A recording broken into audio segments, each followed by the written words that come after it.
السلام علیکم جی، کیا حال چال ہے آپ سب لوگوں کے؟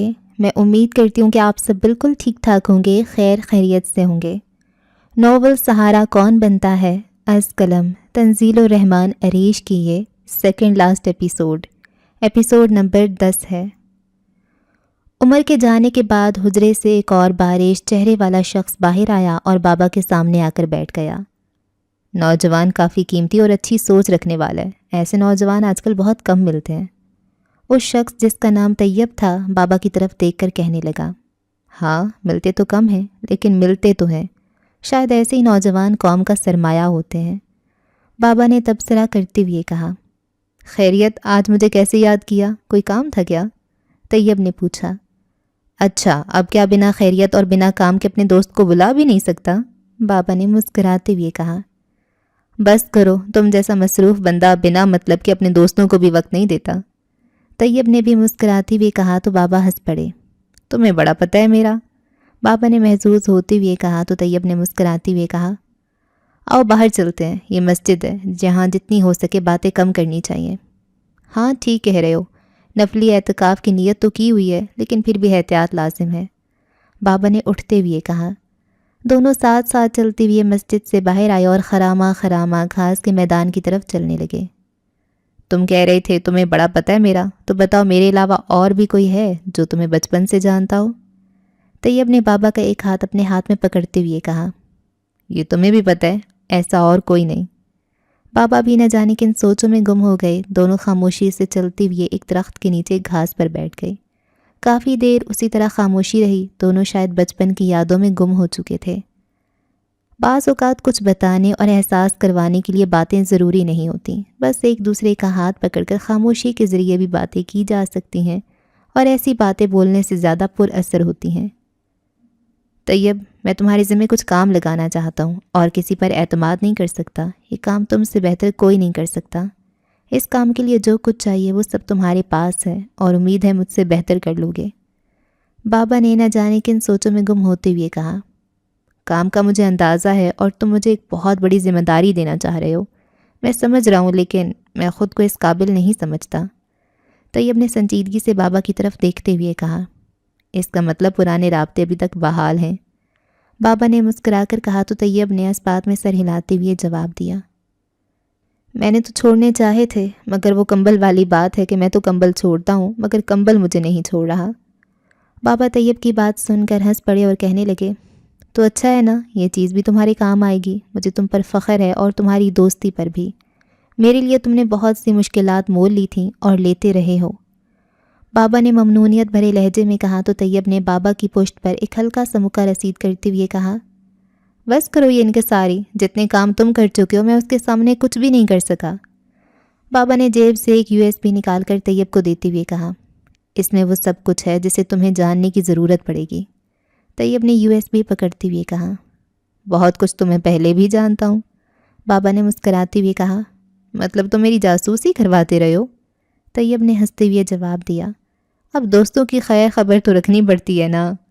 پھر طیب نے اپنی جیب سے ایک USB نکال کر بابا کو دیتے ہوئے کہا، یہ تم رکھ لو، ابھی ہم دونوں کو نہیں پتہ کہ کب کس کو کس کی ضرورت پوری کرنی پڑے، کب کس کو کس کی جگہ لینی پڑے، اگر USB آگے پیچھے ہو بھی جائے تو تمہیں پتہ ہے میرے سارے راز کہاں چھپے ہیں، پاسورڈ وہی ہے جس تاریخ کو ہم پہلی بار بچپن میں ملے تھے اور پہلا فقرہ جو میرے منہ سے نکلا تھا۔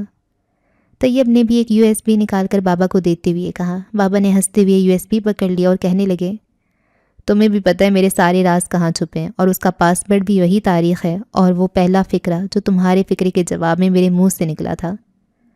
طیب بھی یہ سن کر ہنسنے لگا اور اٹھتے ہوئے کہنے لگا، میرا خیال اب ہمیں چلنا چاہیے، تمہیں بھی بہت سے کام ہے اور مجھے بھی، جو مجھے خبر ملی ہے وہ میں نے تمہیں بتا دی ہے، اس بارے میں ہوشیار رہنا۔ بابا نے طیب کی طرف دیکھا اور آنکھوں میں آنکھیں ڈال کر بولے، تم کبھی اپنی ڈیوٹی نہیں بھولتے لیفٹیننٹ جنرل صاحب۔ طیب نے یہ سن کر کہکا لگایا اور بولا، ساتھ ریٹائرڈ بھی لگانا تھا کیونکہ میں کب کا ریٹائرڈ ہو چکا ہوں، مگر تم تو کسی عہدے اور پوسٹ کے باوجود اکیلے اتنا کچھ کیا ہے جتنا میں کبھی نہ کر سکا۔ ہماری جب دوستی ہوئی تھی اس وقت نہ کوئی پوسٹ تھی نہ کوئی عہدہ، بابا نے مسکراتے ہوئے کہا، اگر ہوتا تو شاید ہماری دوستی بھی نہ ہوتی۔ طیب نے ایک بار پھر بابا کے کندھے پر ہاتھ مارا اور بولا، شاید، مگر میں اس دوستی کے لیے اپنا عہدہ بھی قربان کر دیتا۔ بابا بھی اٹھ کھڑے ہوئے اور اپنے بازو وا کیے تو طیب بھی آگے بڑھ کر بابا کے گلے لگ گیا۔ اس نے بابا کو گلے لگا کر بھینچا اور کافی دیر خاموشی سے ایک دوسرے کے گلے لگے رہے۔ شاید کچھ باتیں ایسی تھیں جن کو کرنے کے لیے نہ زبان کی ضرورت تھی نہ الفاظ کی۔ جب دونوں الگ ہوئے تو دونوں کی آنکھوں میں نمی تھی۔ پتہ نہیں پھر کبھی ملنا نصیب ہو یا نہ ہو، طیب نے الگ ہوتے ہوئے کہا۔ بابا نے بھی اس بات میں سر ہلاتے اور مسکراتے ہوئے کہا، یہاں نہ صحیح تو منزل پر پہنچنے کے بعد صحیح۔ منزل شہادت ہے، طیب نے کہکا لگایا اور واپس مڑتے ہوئے کہنے لگا، اچھا دوست، فی امان اللہ۔ فی امان اللہ بابا کے ہونٹوں سے نکلا اور وہ جاتے ہوئے طیب کی پشت کو تکنے لگے اور نہ جانے کن سوچوں میں گم ہو گئے۔ 5 افراد جو کہ اسرائیل کی مختلف خفیہ تنظیموں کے مختلف شعبوں کے انچارج تھے، کریو میگائے اسرائیلی مارشل آرٹ میں انتہا درجے کی مہارت رکھتے تھے، مختلف راستوں سے ہوتے ہوئے پاکستان پہنچ چکے تھے اور اب امریکن ایمبیسی کے ایک کمرے میں جمع تھے۔ وہ آتے ہی اپنی اپنی ذمہ داریوں کو پورا کرتے ہوئے اپنا فیلڈ ورک مکمل کر چکے تھے۔ کیا رپورٹ ہے مسٹر جوزف؟ ان میں سے ایک نے ایک یورپین نژاد شخص کو مخاطب کر کے کہا، جس کا نام تو شاید کچھ اور تھا، مگر وہ ایک دوسرے کو پاسپورٹ پر درج ناموں سے ہی پکار رہے تھے، اس لیے ڈیوڈ نے جوزف کو بھی فرضی نام سے پکارا۔ فیلڈ کا سروے مکمل ہو چکا ہے، جس کے نتیجے میں یہ بات سامنے آئی ہے کہ اس متاثرہ لڑکی کی رہائش گاہ پر ایک پروفیسر، اس کی بڑی بہن اور بھائی، 2 چھوٹے بچے بھی رہائش پذیر ہیں۔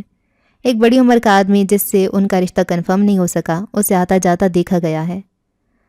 تو آپ کو کیا لگتا ہے ان میں سے کس کو ہماری زیادہ ضرورت ہے؟ کس کو یہ موقع اور اسکالرشپ دیا جائے تاکہ وہ اپنی تعلیم مکمل کر کے یہاں اپنے ملک کے لیے خدمات کو سر انجام دے سکے؟ ڈیوڈ نے مسکراتے ہوئے جوزف سے پوچھا، جبکہ باقی افراد خاموشی سے ان کی باتیں سن رہے تھے، حالانکہ وہ امریکن ایجنسی میں ایک محفوظ جگہ بیٹھے تھے اور یہاں وہ سینئرز تھے۔ اس بات کو امریکن سفیر کے سامنے بھی واضح کر دیا گیا تھا، لیکن وہ جانتے تھے ہر ملک کی ایجنسیاں سفارت خانوں پر خاص طور پر نظر رکھتی ہیں، اس لیے وہ اس وقت بھی کوڈ ورڈز میں بات کر رہے تھے۔ میرے خیال میں تو باقی سب اپنی اپنی جگہ سیٹل ہیں۔ اگر ان 2 بچوں کو ایسا موقع دیا جائے تو یقیناً یہ موقع اور اسکالرشپ ان کو بہت فائدہ دے گا، ہمیں بھی اپنے نیک مقاصد میں کامیابی مل جائے گی۔ بالکل، یہ کام میرے خیال میں سب سے آسان طریقہ ہے ان لوگوں کی خدمت اور ان کی مدد کرنے کا۔ اب تک چپ بیٹھے ایک تیسرے فرد جارج نے اپنی رائے دیتے ہوئے کہا، کیا ان بچوں کے گھر والے مان جائیں گے؟ ان کو قائل کیسے کرنا ہے؟ سب اپنی اپنی رائے دیں۔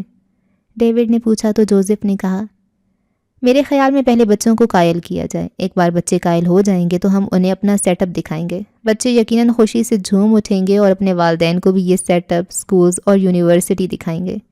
جب وہاں ان کے والدین آئیں گے تو ہم سب اپنی ٹیمز کے ساتھ وہاں موجود ہوں گے، ان کا پرتپاک استقبال کریں گے اور ان کو بھی قائل کرنے کی کوشش کریں گے۔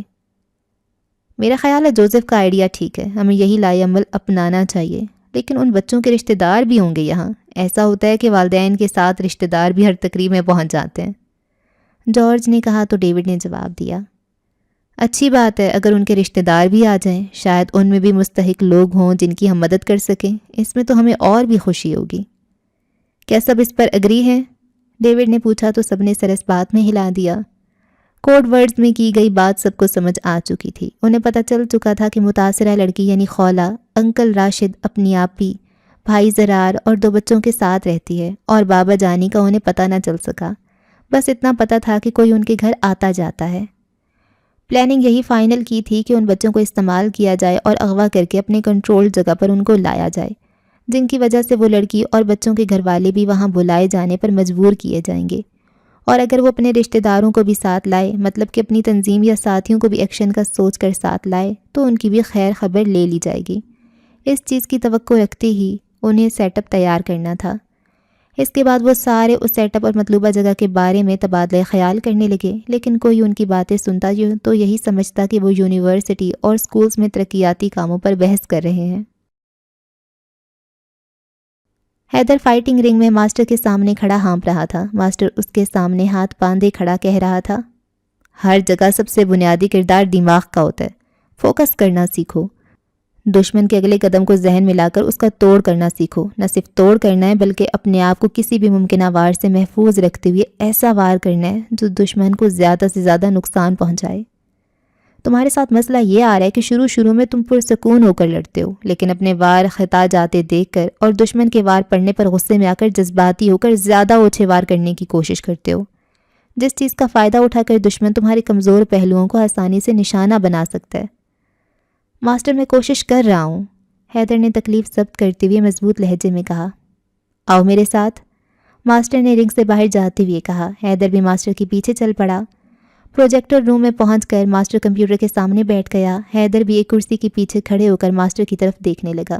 ماسٹر نے ماؤس اور کی بورڈ سے چھیڑ چھاڑ کی اور سامنے اسکرین پر ایک ویڈیو نظر آنے لگی، جسے ماسٹر نے پش کر کے سٹاپ کر دیا اور کرسی گھما کر حیدر کی طرف دیکھا اور کہنے لگا، حضور اکرم صلی اللہ علیہ وآلہ وسلم اور صحابہ کرام بھی جنگی تربیت سیکھنے سکھانے میں دلچسپی لیتے تھے، یہاں تک مسجد نبوی کے صحن میں بھی یہ کھیل جاری رہتا تھا۔ ایک بخاری شریف کی حدیث ہے، ایک بار عید کے موقع پر اہل حبشہ مسجد نبوی صلی اللہ علیہ وآلہ وسلم کے وسیع دالان میں جنگی کرتب دکھا رہے تھے۔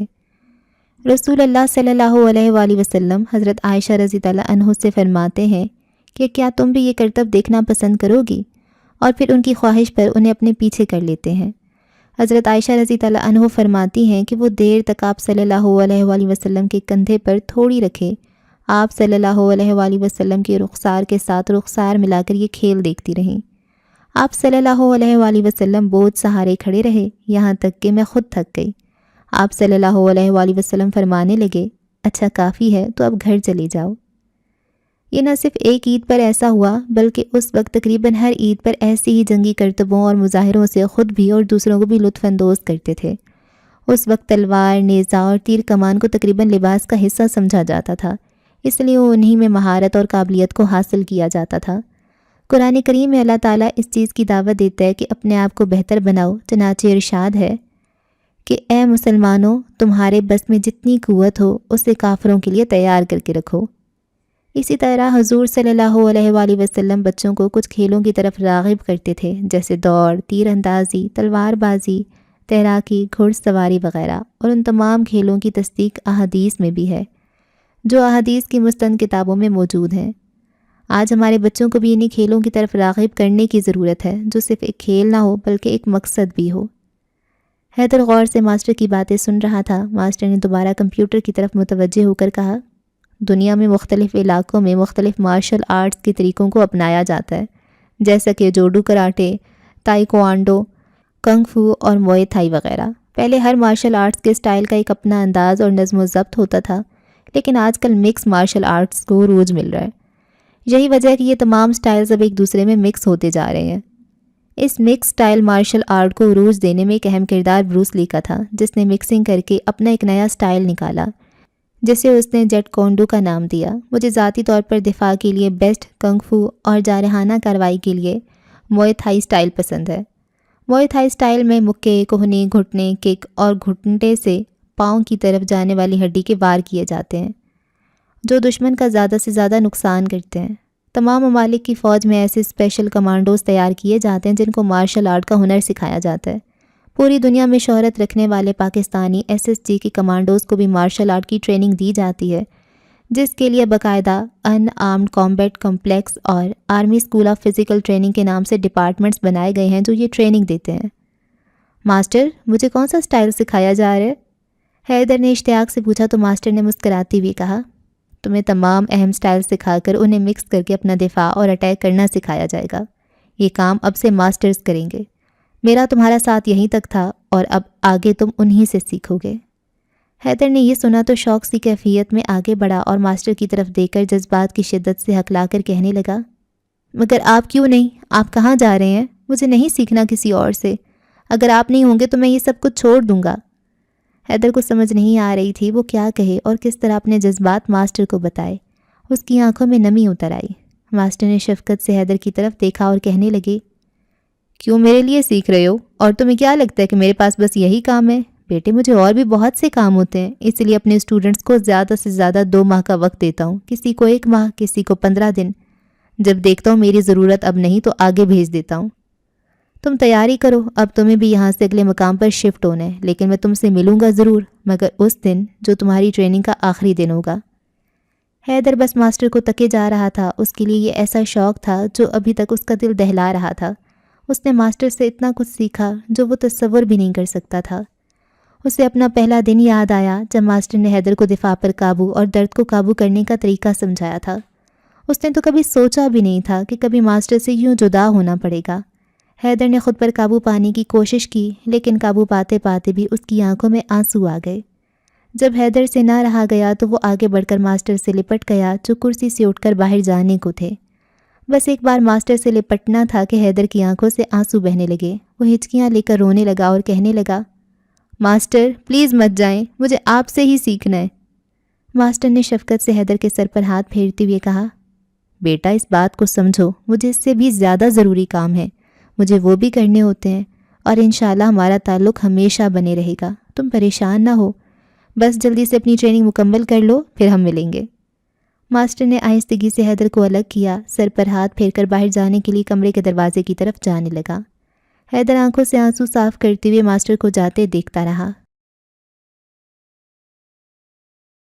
آڈیٹوریم کا ہال ایک بار پھر لوگوں سے بھرا ہوا تھا، لیکن اس بار ہال میں لوگوں کا ہجوم اس قدر تھا کہ سیٹوں کے علاوہ بھی سیٹوں کے ساتھ ساتھ دیواروں کے ساتھ بھی لوگ کھڑے تھے۔ آڈیٹوریم کے سٹیج کے درمیان میں موجود ایک میز کے پیچھے کرسی پر عمر بیٹھا تھا، جس کے آس پاس یونیورسٹی کے مختلف تنظیموں کے کرتا دھرتا بیٹھے تھے، اور ان کا اس طرح ساتھ بیٹھنا اس بات کا اعلان تھا کہ وہ اب عمر کے ساتھ ہے۔ السلام علیکم ورحمۃ اللہ وبرکاتہ، اسٹیج سیکرٹری نے مائک ہاتھ میں لے کر کہا تو ہال میں ایک دفعہ خاموشی چھا گئی اور پھر مختلف آوازیں ابھریں۔ کسی نے صرف وعلیکم السلام کہا تو کسی نے پورا جواب دیا۔ جیسا کہ آپ سب جانتے ہیں، آج ہم یہاں مسٹر عمر فاروق کی وجہ سے جمع ہوئے ہیں، اور ایسا شاید یونیورسٹی کی تاریخ میں پہلی بار ہونے جا رہا ہے کہ ایک ہی شخص نے یونیورسٹی کی تمام تنظیموں کو اپنا ہمنوا بنا لیا ہو۔ تمام تنظیموں نے عمر کو متفقہ طور پر اپنی سربراہی کی دعوت دی ہے۔ آج ہم یہاں جمع ہیں تاکہ عمر بھائی سے کچھ گفتگو ہو جائے اور سب کے سامنے ان سے سوالات کیے جائیں، تاکہ سب کو ان کے کردار اور سوچ کا پتہ چل سکے۔ ہماری کوشش ہوگی کہ زیادہ سے زیادہ لوگوں کا سوال کا موقع دیا جائے۔ تو بلا تاخیر ہم چلتے ہیں اپنے پہلے سوال کی طرف۔ تو کون پہلا سوال کرنا چاہے گا؟ اسٹیج سیکرٹری نے جیسے یہ کہا تو ہال میں بہت سارے ہاتھ فضا میں لہرانے لگے۔ عمر خاموشی سے سب کچھ دیکھ رہا تھا۔ اسے عجیب سا محسوس ہو رہا تھا، ایسا لگ رہا تھا کہ وہ اس اہمیت اور اس قابل نہیں ہے جو اہمیت اسے دی جا رہی ہے۔ نہ جانے لوگ اس سے کیا توقعات لگائے بیٹھے ہیں۔ وہ بہت انکمفرٹیبل محسوس کر رہا تھا، لیکن اللہ اسے جو موقع دے رہا تھا وہ اسے ضائع کر کے ناشکری نہیں کرنا چاہتا تھا۔ وہ بس ایک ہی بات دل میں سوچ رہا تھا، اللہ نے جو چاہا وہی ہوگا، اس سے جو ہو سکا وہ کرے گا۔ عمر انہیں سوچوں میں گم تھا کہ سیکنڈ لاسٹ رو کے کونے میں بیٹھے لڑکے کو پہلا سوال کرنے کا موقع دیا گیا۔ اس نے جب بولنا شروع کیا تو عمر نے ذہن سے ساری سوچوں کو جھٹکا اور اس کی طرف متوجہ ہو گیا جو ایک مختصر سا سوال پوچھ کر بیٹھا، لیکن اس کا سوال سن کر اکثر لوگوں نے ناگواری سے اس کے سوال پر ناگواری کا اظہار کیا۔ اس نے پوچھا تھا کہ بس اتنا بتا دیں کہ زیادہ سے زیادہ دولت مند کم وقت میں کیسے بنا جا سکتا ہے۔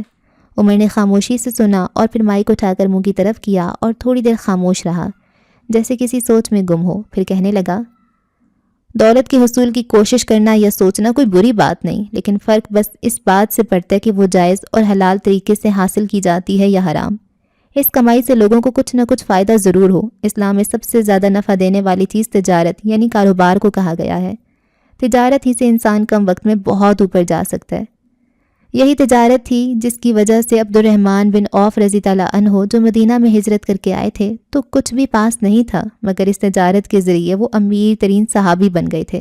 ان کی تجارت کے 3 اصول تھے۔ نمبر 1، گاہک کو مال کی خوبی اور خامی دونوں بتاتے تھے۔ نمبر 2، نہ ادھار دیتے تھے نہ ادھار مال لیتے تھے۔ نمبر 3، منافع ملتے ہی مال بیچ دیتے تھے، چاہے وہ منافع کم ہی کیوں نہ ہوتا۔ مطلب زیادہ منافع کے لالچ میں مال ذخیرہ نہیں کرتے تھے، بلکہ منافع ملتے ہی اپنا مال فروخت کر دیتے تھے۔ ان سب سے بڑھ کر وہ اللہ کی راہ میں بہت خرچ کرنے والے تھے، اور جتنا وہ اللہ کی راہ میں خرچ کرتے تھے اللہ اسے بڑھا چڑھا کر واپس کر دیتے تھے۔ اس سے ایک موجودہ دور کا بھی ایک واقعہ یاد آ رہا ہے کہ جنید جمشید جو ایک مشہور گلوکار تھے، اللہ نے اسے ہدایت دی تو انہوں نے میوزک چھوڑ دیا۔ اللہ انہیں جنت الفردوس میں اعلیٰ مقام عطا فرمائے، آمین۔ لیکن یہی میوزک ان کی کمائی کا ذریعہ تھا، اور حرام کمائی انہوں نے گوارا نہ کی تو نوبت فاقوں تک پہنچ گئی۔ ایک دن جیب میں آخری 100 روپے بیوی کو دیتے ہوئے کہا کہ بس یہی آخری 100 روپے ہیں، کل کے لیے کچھ بھی نہیں۔ اس مشکل وقت میں ان کا ذہن کافی بار بھٹکا کہ اللہ میری مدد نہیں کر رہے، میں نے سب کچھ بھی چھوڑ دیا وغیرہ وغیرہ، لیکن اللہ کے فضل سے وہ ثابت قدم رہے۔ اس دن وہ اپنے ایک دوست سے ملے اور کام کے حوالے سے بات کی تو دوست نے کپڑے کے کاروبار کا مشورہ دیا۔ کہا کہ 25 لاکھ تم لے آؤ اور 25 میں، اور مل کر کام شروع کرتے ہیں۔ جنید جمشید کے منہ سے نکل گیا کہ جی انشاءاللہ، لیکن وہ گھر آ کر سوچ میں پڑ گئے کہ کہاں سے لائیں اتنے پیسے، لیکن یہ بیچ وہ بیچ نہ جانے کیا کچھ کر کے 25 لاکھ کر لیے۔ اس کے بعد دونوں مفتی تقی عثمانی کے پاس گئے اور ان سے پوچھا کہ ہم مشترکہ کاروبار کرنا چاہتے ہیں، ہمیں یہ کاروبار کیسے کرنا چاہیے؟ تو انہوں نے 3 باتیں طے کرنے کا کہا۔ نمبر 1، دونوں ابھی لکھ لیں کہ اس کاروبار میں جب علیحدگی ہوگی تو کس طرح اور کیسے ہوگی۔ نمبر 2، دونوں ایک دوسرے سے حلف لیں کہ ایک دوسرے کو دھوکہ نہیں دیں گے۔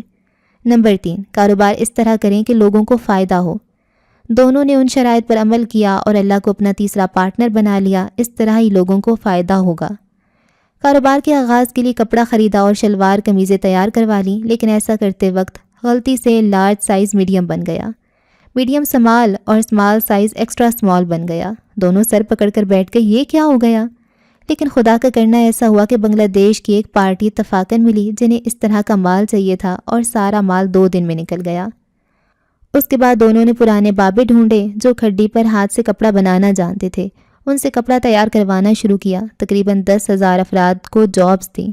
جو تیار شدہ مال تھا وہ لے کر پشاور کے بازار میں پھرنے لگے اور دکانداروں کو اپنا مال رکھنے کے لیے کہنے لگے، لیکن کوئی نہ مانا۔ دونوں تھک ہار کر روڈ پر کھڑے تھے کہ ایک شخص آیا اور جنید جمشید کو کہنے لگا، آپ کو میرے والد بلا رہے ہیں۔ وہ ایک دکان میں گئے جہاں ایک پٹھان بابا بیٹھے تھے۔ انہوں نے جمشید سے پوچھا، تم وہی ہو جو پہلے گانا گاتا تھا؟ تو جمشید نے کہا ہاں۔ اس نے کہا اب بھی گاتے ہو؟ تو جنید کہنے لگے گاتا ہوتا تو یہ کپڑے بیچنے کی کوشش کیوں کر رہا ہوتا؟ اس بابا نے بازار کے درمیان ایک ڈبل سٹوری والی مین بلڈنگ کی طرف اشارہ کر کے کہا، وہ دکان کے لیے کیسی جگہ ہے؟ جنید نے کہا بہت اچھی اور زبردست ہے۔ بابا نے کہا یہ تم رکھ لو اور کرایہ دیتے رہنا۔ جنید نے پوچھا کتنا کرایہ دیتا تھا پرانا دکاندار؟ تو اس بابا نے کہا 2.5 لاکھ۔ تو جنید کہنے لگا میں تو اتنے نہیں دے سکتا۔ اس نے کہا جتنے دے سکتے ہو اتنے دے دینا۔ جنید سوچنے لگا کہ میں تو 1 لاکھ بھی نہیں دے سکتا، لیکن بابا اصرار کرنے لگے کہ بتاؤ کتنے دے سکتے ہو؟ تو جنید مارے شرم کے چپ رہا تو وہ بابا خود ہی کہنے لگا 65,000 دے سکتے ہو؟ جنید نے کہا 50,000 دے سکتا ہوں۔ بابا نے کہا جاؤ دکان تمہارے حوالے ہے۔ وہاں سے جنید جمشید کا کام شروع ہوا۔ پورے کام میں اس نے کسی عورت یا کسی لڑکی کی تصویر کو کاروبار کا ذریعہ نہیں بنایا، اور پھر یہ کاروبار ملکوں تک پھیل گیا۔ بقول جنید جمشید یہ سب اس لیے ہوتا چلا گیا کیونکہ ہم نے اللہ کو اپنا پارٹنر بنا لیا تھا۔ یہ ہوتی ہے ایمانداری اور اللہ کی مدد۔ ایمانداری، ان اصولوں اور اللہ پر توکل سے آپ بہت کم وقت میں بہت امیر بن سکتے ہیں۔ عمر نے اپنا جواب مکمل کیا تو پورے ہال میں خاموشی تھی۔ اسٹیج سیکرٹری نے کھنکارتے ہوئے سب کی توجہ اپنی طرف مبذول کروائی۔ ہال میں سب اس کی طرف متوجہ ہو گئے اور اس نے کہا اگلا سوال۔ ہال میں بہت سارے ہاتھ بلند ہوئے۔ اس بار ایک لڑکی کو موقع دیا گیا تو اس نے سوال کیا، کیا وجہ ہے کہ ہمارے گھروں میں پیسہ ہوتے ہوئے بھی پریشانیاں ہیں؟ پیسہ آتا ہے تو ایسے ہاتھوں سے نکل جاتا ہے کہ پتہ بھی نہیں چلتا۔ برکت، کیونکہ ہمارے گھروں میں اور مال میں برکت نہیں ہے، اس لیے ایسا ہوتا ہے۔ عموماً یہ سمجھا جاتا ہے کہ برکت کا مطلب ہے کہ برکت سے بہت زیادہ مال و دولت ملتا ہے، روپے کی ریل پیل زیادہ ہو جاتی ہے، حالانکہ برکت اسے نہیں کہتے۔ برکت کا مطلب ہے تھوڑی چیز ہی سب کے لیے کافی ہو جائے۔ اس کو میں ایک مثال دے کر سمجھاتا ہوں۔ ایک کتیا کے 7 سے 8 یا اس کے آس پاس بچے پیدا ہوتے ہیں، جبکہ اس کے مقابل میں بھینس اور گائے کا عموماً ایک ہی بچہ پیدا ہوتا ہے۔ ہر روز لاکھوں بچڑوں اور کٹوں کو ذبح کیا جاتا ہے، دنیا کے ہر کونے میں ان کا گوشت کھایا جاتا ہے، لیکن اس کے باوجود آپ کو کتوں کی بجائے ان جانوروں کی تعداد ہمیشہ زیادہ ہی لگے گی۔ حالانکہ نہ تو کتوں کو عموماً ذبح کیا جاتا ہے، ان کا حمل ٹھہرنے سے پیدائش تک کا دورانیہ بھی کم ہوتا ہے اور بچے بھی اتنے زیادہ ہوتے ہیں، لیکن پھر بھی آپ کو ان کے ریوڑ نظر نہیں آتے۔ یہ ہوتی ہے برکت۔ برکت سے تھوڑی چیز بھی سب کے لیے کافی ہو جاتی ہے، اور گھروں میں یہ برکت پیدا ہوگی۔ گھر میں نیک اعمال سے، بال میں برکت پیدا ہوگی حلال کمائی سے۔ یہ کہہ کر عمر چپ ہی ہوا تھا کہ ہال میں تالیوں کی آواز گونجنے لگی۔ اگلا سوال کرنے کا موقع جسے ملا وہ بھی ایک لڑکی تھی۔ وہ عبایا پہنے نقاب پوش لڑکی فرنٹ رو میں عین عمر کے سامنے بیٹھی تھی۔ اس نے سوال کرنا شروع کیا۔ اس کی آواز سن کر بھی اختیار عمر کی نظریں اوپر اٹھیں اور بس 1 ثانیے کے لیے عائزہ پر پڑیں، اور پھر فوراً اس کی نظریں جھک گئیں۔ لیکن یہ ایک نظر ہی عمر کو ایک خوشگوار حیرت میں مبتلا کر دیا تھا۔ نہ صرف اسے بلکہ ہال میں کافی لوگ اس کی آواز پر اسے حیرت سے دیکھ رہے تھے، کیونکہ یہ تبدیلی ان کے لیے بھی نئی تھی۔ عمر نظر جھکا کر عائزہ کا سوال سننے لگا۔ ام ہانی اور عبید گھر کے قریب ایک پارک میں کھیل رہے تھے جب ایک سفید رنگ کی ہائیس پارک کے گیٹ کے پاس آ کر رکی۔ ام ہانی اور عبید کے ہاتھوں میں سٹکس تھیں جس سے وہ ایک دوسرے کے ساتھ فرضی تلوار بازی کا کھیل کھیل رہے تھے، جبکہ کچھ بچے ان کے گرد گھیرا ڈالے ان کو دلچسپی سے دیکھ رہے تھے۔ دونوں اس طرح مہارت کا مظاہرہ کر رہے تھے جس سے واقعی کو مشتاق تلوار باز ہوں۔ ان کے جسم پر ایک دوسرے کی چھڑی سے ضربیں بھی لگ رہی تھیں، لیکن وہ ان ضربوں کو بآسانی برداشت کر کے اور زیادہ جوش و خروش کے ساتھ اسی کھیل میں مگن تھے۔ تلوار بازی میں عبید کا پلڑا بھاری تھا۔ اس کھیل سے اکتا کر اب دونوں نے اپنے اپنے بیگ سے بچوں کے کھلونے کے طور پر استعمال ہونے والے تیر کمان نکال لیے تھے اور ایک دور پڑی ایک بوتل کو نشانہ بنا کر اسے گرانے کی کوشش کر رہے تھے۔ اس معاملے میں ام ہانی آگے جا رہی تھی۔ تھوڑی دیر بعد شام کی سرخی گہری ہونا شروع ہوئی۔ دونوں نے اپنا اپنا سامان سنبھالا اور گھر کی طرف چل پڑے۔ وہ اس بات سے بے خبر تھے کہ گاڑی دھیرے دھیرے ان کے پیچھے آ رہی ہے۔ جیسے ہی وہ اپنی گلی کا موڑ مڑنے لگے، اچانک گاڑی کی رفتار تیز ہوئی۔ گاڑی ان دونوں کے پاس پہنچی تو بریک کی آواز فضا میں گونجی اور گاڑی کی ایک سائیڈ کا سلائیڈنگ دروازہ کھلا اور اس میں سے 4 ہاتھ آگے بڑھے۔ 2 نے عبید اور 2 ہاتھوں نے ام ہانی کو جکڑا اور گاڑی کے اندر کھینچ لیا۔ دونوں بری طرح مچلنے لگے، لیکن ان کے منہ پر جمے ہاتھوں میں موجود کلوروفارم میں ڈوبے رومالوں نے زیادہ دیر انہیں مچلنے نہ دیا اور وہ دونوں بے ہوش ہو گئے۔ گاڑی انجانی منزل کی طرف رواں دواں ہو گئی۔ ماسٹر کے جانے کے بعد حیدر بہت افسردہ تھا، لیکن جو نئے ٹرینر تھے انہوں نے اس افسردہ کیفیت کو برقرار نہ رکھنے دیا۔ 3 ٹرینرز نے حیدر کی ٹف روٹین میں ایسا اضافہ کیا کہ حیدر سارے دن کا تھکا ہارا جب بیڈ پر گرتا تو اسے دنیا و مافیا کا ہوش نہ رہتا اور وہ گہری نیند سو جاتا۔ اگلے 7 ماہ حیدر کی زندگی کے اب تک کے مشکل ترین دن تھے۔ اب وہ بچپن سے نکل کر جوانی کی حدود میں داخل ہو رہا تھا۔ اس کا جسم حالات کے اثرات کی وجہ سے سخت ہوتا جا رہا تھا۔ شاید یہی وجہ تھی کہ اب وہ اپنی عمر سے بڑا دکھائی دینے لگا تھا۔ سخت ٹریننگ کی بھٹی میں وہ مشقت کی آگ سے اب کندن بن چکا تھا۔ تقریباً ہر فن حرب میں مہارت سے وہ اپنے ٹرینرز کو متاثر کر چکا تھا، لیکن اب بھی کبھی کبھی اسے ماسٹر کی بہت یاد آتی تھی۔ بے شک اس کی اخلاقی تربیت بھی جاری تھی۔ لیکچرز، مثالوں اور ویڈیوز سے اسے اخلاقی لحاظ سے بھی برتر بنانے کی کوششیں جاری تھیں، لیکن جیسے ہر ٹیچر کا ایک اپنا انداز ہوتا ہے، اسی طرح ماسٹر کا ایک اپنا انداز تھا، جس سے حیدر بہت مانوس ہو چکا تھا۔ لیکن حیدر کو اس بات کی سمجھ آ چکی تھی کہ نہ جانے ماسٹر نے کیا کیا بکھیڑے پال رکھے تھے اور صرف حیدر کی وجہ سے وہ اپنے سارے کام نہیں چھوڑ سکتے تھے۔ آخر اللہ اللہ کر کے وہ دن آیا جب حیدر کو اس کی ٹریننگ مکمل ہونے کا مجردہ سنا دیا گیا۔ اسے بتایا گیا کہ پرسوں اسے فارغ کر دیا جائے گا اور اسے موقع پر ماسٹر بھی حیدر سے ملنے آئے گا۔ حیدر کو یہ سن کر عجیب سا احساس ہونے لگا، جیسے اس کے وجود سے کوئی چیز کاٹی جانے لگی ہو، اور وہ سوچ رہا تھا کہ اتنی مانوسیت اور لگن والی جگہ سے وہ کہاں جائے گا اور کیا کرے گا۔ لیکن ماسٹر کے آنے اور ماسٹر سے ملنے کی خوشی ان تمام احساسات پر غالب آ گئی۔ وہ بے چینی سے ماسٹر سے ملاقات کا انتظار کرنے لگا۔ 2 دن حیدر نے بڑی بے چینی سے گزارے۔ ملاقات والے دن فجر کی نماز کے بعد حیدر روٹین کی مشقوں کے بعد فریش ہو کر ماسٹر کا انتظار کرنے لگا۔ خدا خدا کر کے حیدر کا انتظار ختم ہوا اور اسے خبر ملی کہ ماسٹر جمنازیم میں آ چکے ہیں۔ وہ بھاگم بھاگ جمنازیم میں پہنچا تو ماسٹر اپنی مخصوص کرسی پر بیٹھے تھے۔ ان کے سامنے 3 کرسیوں پر حیدر کے 3 ٹرینرز بیٹھے تھے۔ حیدر کو دیکھ کر ماسٹر مسکرایا اور کھڑا ہو گیا۔ حیدر دوڑ کر ماسٹر سے جا لپٹا۔ ماسٹر نے شفقت سے حیدر کے سر پر ہاتھ پھیرا اور بولا، السلام علیکم ورحمۃ اللہ وبرکاتہ بچے۔ حیدر نے شرمندہ ہو کر جواب دیا، وعلیکم السلام ورحمۃ اللہ وبرکاتہ۔ میں معذرت خواہ ہوں، سلام مجھے کرنا چاہیے تھا۔ کوئی بات نہیں، انسان جذبات میں آ کر غلطیاں کر ہی جاتا ہے۔ ماسٹر تو پھر ماسٹر تھا، ایسے جذباتیت بھرے ماحول میں بھی جذبات پر قابو پا کر سبق دینا نہیں بھولے۔ حیدر کی آنکھوں میں نمی اتر آئی تھی، لیکن اس کا چہرہ خوشی سے جگمگا رہا تھا۔ وہ ماسٹر کے اشارہ کرنے پر بڑے ادب سے ماسٹر کے سامنے پڑی کرسی پر بیٹھ گیا۔ ماسٹر نے حیدر کی طرف ستائشی انداز میں دیکھا اور کہنے لگے، حیدر تمہارے ٹرینر تمہاری تعریف کر رہے تھے، کہہ رہے تھے کچھ اسٹوڈنٹس ایسے بھی ملتے ہیں جنہیں سکھانے اور پڑھانے میں بہت مزہ آتا ہے، تم ان میں سے ایک ہو۔ حیدر نے بڑی ممنونیت سے اپنے ٹرینرز کی جانب دیکھا۔ ماسٹر، در حقیقت یہ ان کی شفقت ہے، آپ اور ان اساتذہ کی بدولت ہی میں کچھ سیکھ پایا ہوں۔ یہ آپ لوگوں کا ایسا احسان ہے جو میں کبھی نہیں چکا پاؤں گا۔ ماسٹر تھوڑی دیر سوچتے رہے اور پھر گھڑی پر نظر ڈال کر بولے، وقت کم ہے میرے پاس، لیکن جانے سے پہلے حیدر بیٹا، میں تم سے کچھ خاص بات کرنا چاہتا ہوں، تمہارے مستقبل کے بارے میں۔ اب تم کیا کرنا چاہو گے؟ مستقبل کے تمہارے کیا پلانس ہیں؟ حیدر نے یہ سوال سن کر ایک اطمینان بھرا سانس لیا۔ یہی وہ سوال تھا جو اس کے ذہن میں پچھلے کچھ دنوں سے گونج رہا تھا، لیکن وہ چاہ کر بھی سوال کا جواب نہیں ڈھونڈ پایا تھا۔ اب اسے لگ رہا تھا کہ اس سوال کا جواب بھی مل جائے گا ماسٹر کی مدد سے۔ حیدر گلا کھنکار کر کہنے لگا، یہ سوال کئی دنوں سے میرے ذہن میں مچل رہا ہے، لیکن اس سوال کا جواب میں نہیں ڈھونڈ پایا ہوں۔ میں کسی مقصد کے تحت اپنی زندگی گزارنا چاہتا ہوں، کھانا کمانا، اچھی نوکری اور پوسٹ، شادی، بچے، اور بس ایسی زندگی گزارنے کا سوچ کر مجھے الجھن ہوتی ہے۔ میں کچھ الگ کرنا چاہتا ہوں۔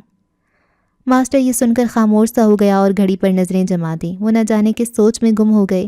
جیسے گھڑی پر 8 بجنے میں 2 منٹ رہ گئے تو ماسٹر نے اپنا لیپ ٹاپ کھولا اور ساتھ ہی کمپیوٹر آن کیا۔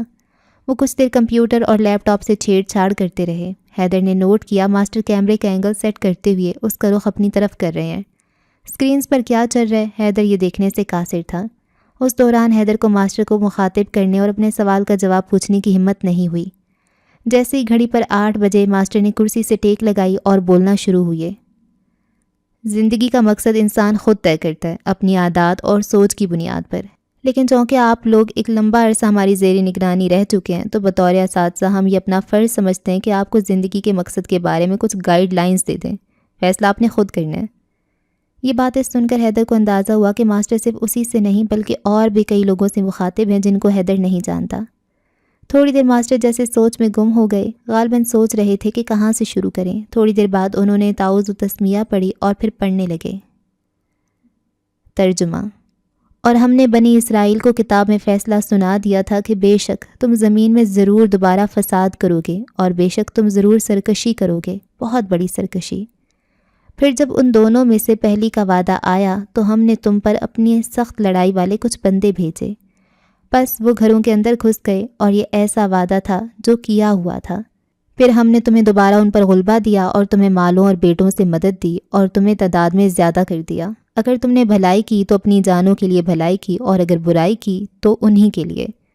پھر جب آخری بار کا وعدہ آیا تاکہ وہ تمہارے چہرے بگاڑ دیں اور تاکہ وہ مسجد میں داخل ہوں جیسے وہ پہلی بار اس میں داخل ہوئے اور تاکہ جس چیز پر غلبہ پائیں اسے برباد کر دیں، بری طرح برباد کرنا۔ تمہارا رب قریب ہے کہ تم پر رحم کرے اور اگر تم دوبارہ کرو گے تو ہم بھی دوبارہ کریں گے، اور ہم نے جہنم کو کافروں کے لیے قید خانہ بنایا ہے۔ جو کتاب بنی اسرائیل پر اتری تھی اس میں ہی اللہ تعالیٰ نے انہیں پہلے ہی سے خبر دے دی تھی کہ وہ زمین پر 2 مرتبہ سرکشی کریں گے اور سخت فساد برپا کریں گے۔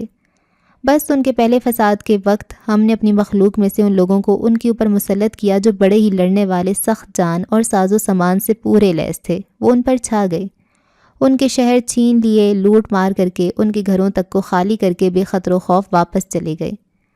اللہ کا وعدہ پورا ہونا ہی تھا۔ کہتے ہیں کہ یہ جالوت کا لشکر تھا جس نے پورے بنی اسرائیل کو تہس نہس کر کے رکھ دیا تھا۔ پھر اللہ تعالیٰ نے طالوت بادشاہ اور پیغمبر حضرت داؤد علیہ السلام کے ذریعے بنی اسرائیل کی مدد فرمائی، اور حضرت سلیمان علیہ السلام کے زمانے میں یہ عروج پر تھے۔ ان کے بعد یہ پھر سرکشی پر اتر آئے۔ جب ان کے ظلم حد سے بڑھنے لگے تو نبیوں تک کو سرعام قتل کیا گیا، علماء کو اذیتیں دے دے کر شہید کیا گیا، تو اللہ نے دوسری بار ٹائٹس بادشاہ کے ہاتھوں ان کو شکست دی، جس نے ان سے فلسطین بھی چھین لیا اور یہ وہاں سے بھاگ نکلنے پر مجبور ہوئے۔ ان کے بچوں اور عورتوں تک کو بڑے پیمانے پر ذبح کیا گیا۔ اس کے بعد یہودی کبھی اپنی ایک سلطنت قائم نہیں کر سکے۔ ان پر مختلف بادشاہوں کا عتاب اترتا رہا اور یہ در بدر ایک ملک سے دوسرے ملک کی طرف ہجرت کرتے رہے، لیکن اپنی خصلتوں سے پھر بھی باز نہ آئے۔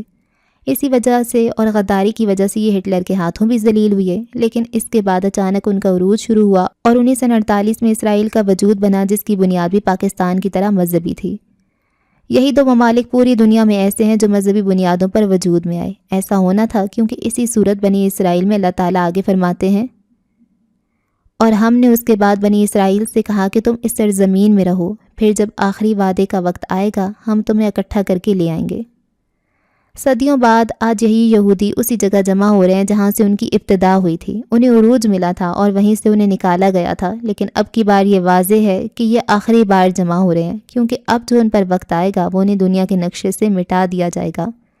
یا میں ایک حدیث سنانا چاہوں گا۔ آپ محمد صلی اللہ علیہ وآلہ وسلم نے فرمایا، روایت حضرت معاذ ابن جبل سے فرماتے ہیں، رسول اللہ صلی اللہ علیہ وآلہ وسلم نے فرمایا کہ بیت المقدس کی آبادی مدینہ طیبہ کی ویرانی ہے، اور مدینہ کی ویرانی بڑی جنگ کا ظہور ہے، اور بڑی جنگ کا ظہور قسطنطنیہ کی فتح ہے، اور قسطنطنیہ کی فتح دجال کا نکلنا ہے۔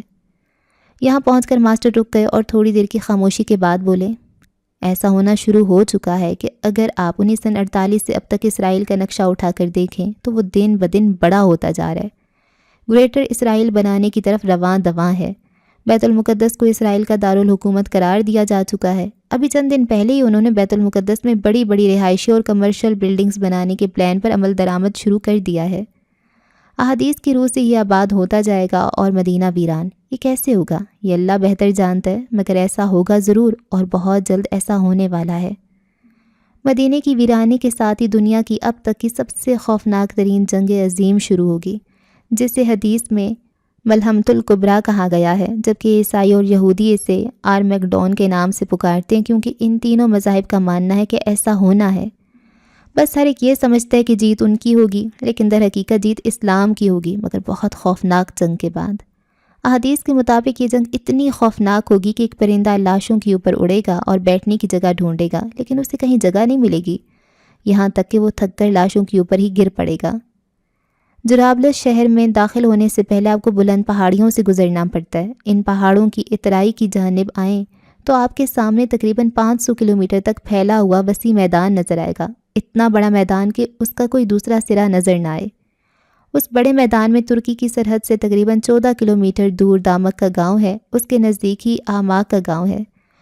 ان دونوں مقامات کی اس قدر تفصیل اس لیے درج ہے کہ یہ وہ میدان ہے جہاں حضرت محمد صلی اللہ علیہ وآلہ وسلم کی بتائی گئی پیش گوئیوں کے مطابق روئے زمین پر حق و باطل کا بہت بڑا اور آخری معرکہ ہونے والا ہے۔ کوئی اس میدان کو دیکھے اور پھر چاروں جانب اس کی وسعت کا اندازہ کرے تو اسے یقین ہونے لگے کہ یہ مقام واقعی کسی بڑی جنگ کو اپنے دامن میں سمو سکتا ہے۔ احادیث کی کتب میں اس آخری بڑی جنگ ملحمۃ الکبریٰ کا مرکز و محور شام کا خطہ ہوگا۔ آپ صلی اللہ علیہ وآلہ وسلم نے خبردار کرتے ہوئے فرمایا، اگر اہل شام میں خرابی آئی تو پھر تم میں کوئی خیر باقی نہ رہے گی، وہاں ایک گروہ ہمیشہ برسر پیکار رہے گا، اللہ کی نصرت و فتح ان کے ساتھ ہوگی، انہیں کسی کی پرواہ نہ ہوگی، انہیں کون رسوا کرتا ہے۔ دیگر ایسی احادیث کو سامنے رکھیں تو یہ پتہ چلتا ہے کہ اس جنگ سے پہلے قسطنطنیہ مسلمانوں کے ہاتھوں سے چھن چکا ہوگا، اور اس جنگ کے بعد دوبارہ مسلمان قسطنطنیہ اہل روم سے واپس لے لیں گے۔ اب اگر تازہ ترین حالات کو دیکھیں تو ترکی مسلسل اپنا موقف سخت کرتا جا رہا ہے، چاہے کوئی بھی معاملہ ہو۔ 1927 میں جب خلافت عثمانیہ ٹوٹی تھی، اس وقت ایک معاہدہ ہوا تھا جس میں ترکی کو اس بات کا پابند بنایا جائے گا کہ ترک خلافت کو ختم کیا جائے گا، اس کی جگہ سیکولر ریاست قائم کی جائے گی، خلیفہ کو ملک بدر کیا جائے گا، اس کے سارے اثاثے ضبط کر لیے جائیں گے۔ ترکی اپنے ملک کے حصے موصل وغیرہ میں بھی تیل کے ذخائر نہیں نکال سکے گا۔ ترکی اپنے سمندروں سے گزرنے والا بحری جہازوں سے فیس بھی وصول نہیں کرے گا۔ ان شرائط پر عمل کرتے ہوئے مصطفیٰ کمال اتا ترک نے سیکولر حکومت کی بنیاد رکھی۔ اب 2023 میں یہ 100 سال کا معاہدہ ختم ہو رہا ہے، جس کے بعد ترکی تیل نکالنے اور فروخت میں آزاد ہوگا۔ ترکوں نے سخت ترین پابندیوں کے باوجود غیر کے آگے ہاتھ نہیں پھیلایا، اپنے کم وسائل میں ترقی کا سفر جاری رکھا، جس کا نتیجہ یہ ہے کہ چند سالوں میں ترقی خود بول رہی ہے۔ صدر اردگان کے دور حکومت میں ترکی معاشی طور پر ابھرتا ہوا ملک ثابت ہو رہا ہے، جس کی سب سے بڑی نشانی ترک صدر نے IMF کا تمام قرض ختم کر کے اسے عالمی معاشی چنگل سے باہر نکال کیا ہے۔ ترکی بہت تیزی سے ترقی کی راہ پر گامزن ہے۔ اب جب 2023 میں پابندیاں ختم ہوں گی تو اسی ترقی کو وہ پر لگ جائیں گے کہ ترکی بہت سے یورپین ممالک کو پیچھے چھوڑ دے گا۔ اسی بات کو بہت سے یورپی ممالک تشویش کی نگاہ سے دیکھ رہے ہیں۔ دوسری طرف ترکی اور روس ایک دوسرے کے قریب ہیں۔ ان حالات میں ترکی کے ہمسایہ ملک آرمینیا اور آذربائیجان میں جنگ کا چھیڑنا معنی خیز ہے۔ لگتا یہ ہے کہ یہ صورتحال روز بروز بگڑتی جائے گی، یہاں تک کہ جنگ ہوگی جس میں ترکی اپنا بہت سا حصہ بشمول استنبول کھو بیٹھے گا، جسے مسلمان بعد میں پھر حاصل کر لیں گے۔ احادیث میں ہمیں حضرت امام مہدی کے دور میں یا دور سے پہلے 2 محاذ ملتے ہیں۔ ایک تو یہ جو آماک اور دابق کے مقام پر قائم ہوگا، جبکہ دوسرا محاذ ہندوستان میں قائم ہوگا۔ اس بارے میں احادیث ہے۔ پیارے نبی حضرت محمد صلی اللہ علیہ وآلہ وسلم نے ہندوستان کا ذکر فرمایا اور ارشاد کیا، ضرور تمہارا ایک لشکر ہندوستان سے جنگ کرے گا، اللہ ان مجاہدین کو فتح عطا فرمائے گا حتیٰ کہ وہ ان کے بادشاہوں کو زنجیروں میں جکڑ لائیں گے، اور اللہ ان کی مغفرت فرمائے گا۔ پھر جب وہ مسلمان لوٹ کر آئیں گے تو عیسیٰ ابن مریم کو شام میں پائیں گے۔ حضرت ابو ہریرہ رضی اللہ عنہ نے یہ سنا تو فرمایا، اگر میں نے وہ غزوہ پا لیا تو اپنا نیا اور پرانا سب مال بیچ دوں گا اور اس غزوے میں شرکت کروں گا۔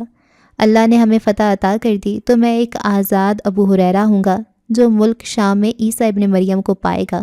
پھر میں ان کو بتاؤں گا کہ آپ صلی اللہ علیہ وآلہ وسلم کا صحابی ہوں۔ حضور اکرم صلی اللہ علیہ وآلہ وسلم مسکرا اٹھے اور کہا، بہت مشکل، بہت مشکل۔ اس حدیث کو نعیم بن حماد نے اپنی کتاب الفتن میں روایت کیا ہے۔ اسحاق بن راہویہ نے بھی اس حدیث کو اپنی مسند میں روایت کیا ہے۔ سنن نسائی حدیث 3177 میں فرمایا کہ میری امت کے 2 گروہ جہنم سے آزاد کر دیے گئے، پہلا وہ جو غزوہ ہند لڑے گا اور دوسرا وہ جو عیسیٰ ابن مریم کا ساتھ دے گا۔ ایک اور حدیث ہے کہ خراساں سے ایک ایسا لشکر نکلے گا جس کے ساتھ کالے جھنڈے ہوں گے، کوئی طاقت ان کو روک نہیں سکے گی، اور یہ لشکر ہندوستان کو فتح کر لے گا، پھر ایلیا یعنی بیت المقدس میں جا کر رکے گا۔ یہ حدیث حضرت ثوبان رضی اللہ عنہ نے روایت کی۔ حیدر نے یہ حدیث سنی تو چپ نہ رہ سکا اور بولا، ٹوکنے کے لیے معذرت، لیکن غزوہ تو وہ جنگ ہوتی ہے جس میں حضور صلی اللہ علیہ وآلہ وسلم نے خود شرکت کی ہو، لیکن اس غزوہ ہند میں یہ کیسے ممکن ہے؟ ماسٹر حیدر کی بات سن کر مسکرا اٹھے اور کہنے لگے، عام طور پر یہی کہا جاتا ہے کہ غزوہ اس جنگ کو کہا جاتا ہے جس میں آپ صلی اللہ علیہ وآلہ وسلم نے شرکت کی ہو، لیکن ایسا نہیں ہے، بلکہ غزوہ ہر اس جنگ کو کہا جاتا ہے جس میں حضور صلی اللہ علیہ وآلہ وسلم نے لشکر کو ترتیب دیا ہو، روانہ کیا ہو، اس جنگ میں شرکت کے لیے بیعت لی ہو یا اس جنگ میں شرکت کا حکم دیا ہو۔ یہی وجہ کہ غزوہ موتا کو بھی غزوہ موتا کہا جاتا ہے، حالانکہ حضور صلی اللہ علیہ وآلہ وسلم اس غزوہ میں شرکت نہیں کی تھی۔ اب اس محاذ پر دیکھیں تو امریکی افواج کی افغانستان سے واپسی جاری ہے، وہاں طالبان مضبوط سے مضبوط تر ہو رہے ہیں، وہ اسلامی قانون نافذ کرنے کے حامی ہیں۔ یہاں اس بات کی وضاحت کرتا چلوں، افغانی حکومت، افغانی فوج اور ان کے حامی افغانیوں اور افغان طالبان میں زمین آسمان کا فرق ہے۔ افغانی پاکستان کو سرعام گالیاں نکالتے ہیں اور سخت خلاف ہیں۔ پاکستان کے مقابلے میں وہ انڈیا سے ہمدردیاں رکھتے ہیں، جبکہ افغان طالبان کا موقف اس سے الٹ ہے۔ جب ایک جگہ ایک ایسی حکومت قائم ہو جائے جہاں عدل و انصاف فراہم کیا جاتا ہو تو لازماً وہ اپنے ارد گرد اثر ڈالتا ہے۔ اس لیے میں یہ سمجھتا ہوں کہ جب ایک خالص اسلامی حکومت وجود میں آئے گی، اس کا اثر افغانستان کے آس پاس والے ممالک پر بھی پڑے گا، جس کی وجہ سے آس پاس والے ممالک کی عوام جو اپنے حکمرانوں سے تنگ آ چکی ہے، خود اس نظام کی حمایت کرے گی، اسلامی حکومت قائم کرنے کا مطالبہ کرے گی، یا پھر کوئی ایسا حکمران آئے گا جو وہ نظام لے کر آئے گا۔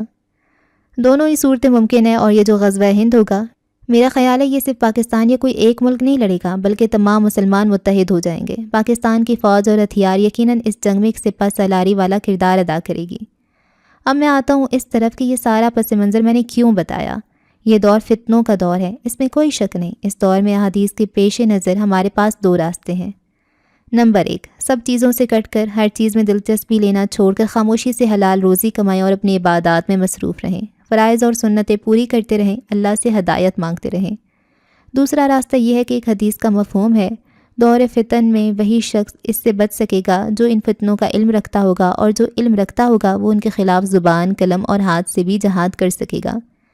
میرا تعلق بھی ایک ایسی تنظیم سے ہے جو ان فتنوں کے خلاف اور آنے والے حالات کے پس نظر تیاری کر رہی ہے، تاکہ وہ اس غزوہ ہند میں شرکت کر کے حضور صلی اللہ علیہ وآلہ وسلم کی بشارتوں کی مستحق ٹھہر سکیں۔ آپ سب لوگ جن سے میں مخاطب ہوں، میں اپنا راز شیئر کر رہا ہوں، کیونکہ میں آپ سب کو جانتا ہوں کہ آپ سب اس قابل ہیں کہ کسی کے راز کو راز رکھ سکیں۔ اس تنظیم میں شامل ہر فرد اپنا حلال روزی کا ذریعہ بنانے کے ساتھ ساتھ اس تنظیم میں دیے گئے اہداف کو بھی پورا کرتا ہے۔ اس کے ساتھ ساتھ ہم کوشش کر رہے ہیں کہ یہ آگاہی اور حقیقتیں لوگوں کو بتا کر ان کو حقیقت سے روشناس کروا سکیں، اور وہ بھی ہمارا ساتھ دے سکیں۔ آپ لوگوں کو پابند نہیں کیا جا رہا، لیکن اگر کوئی اس تنظیم میں شامل ہونا چاہے تو وہ اپنے اپنے ٹرینر سے رابطہ کر سکتا ہے۔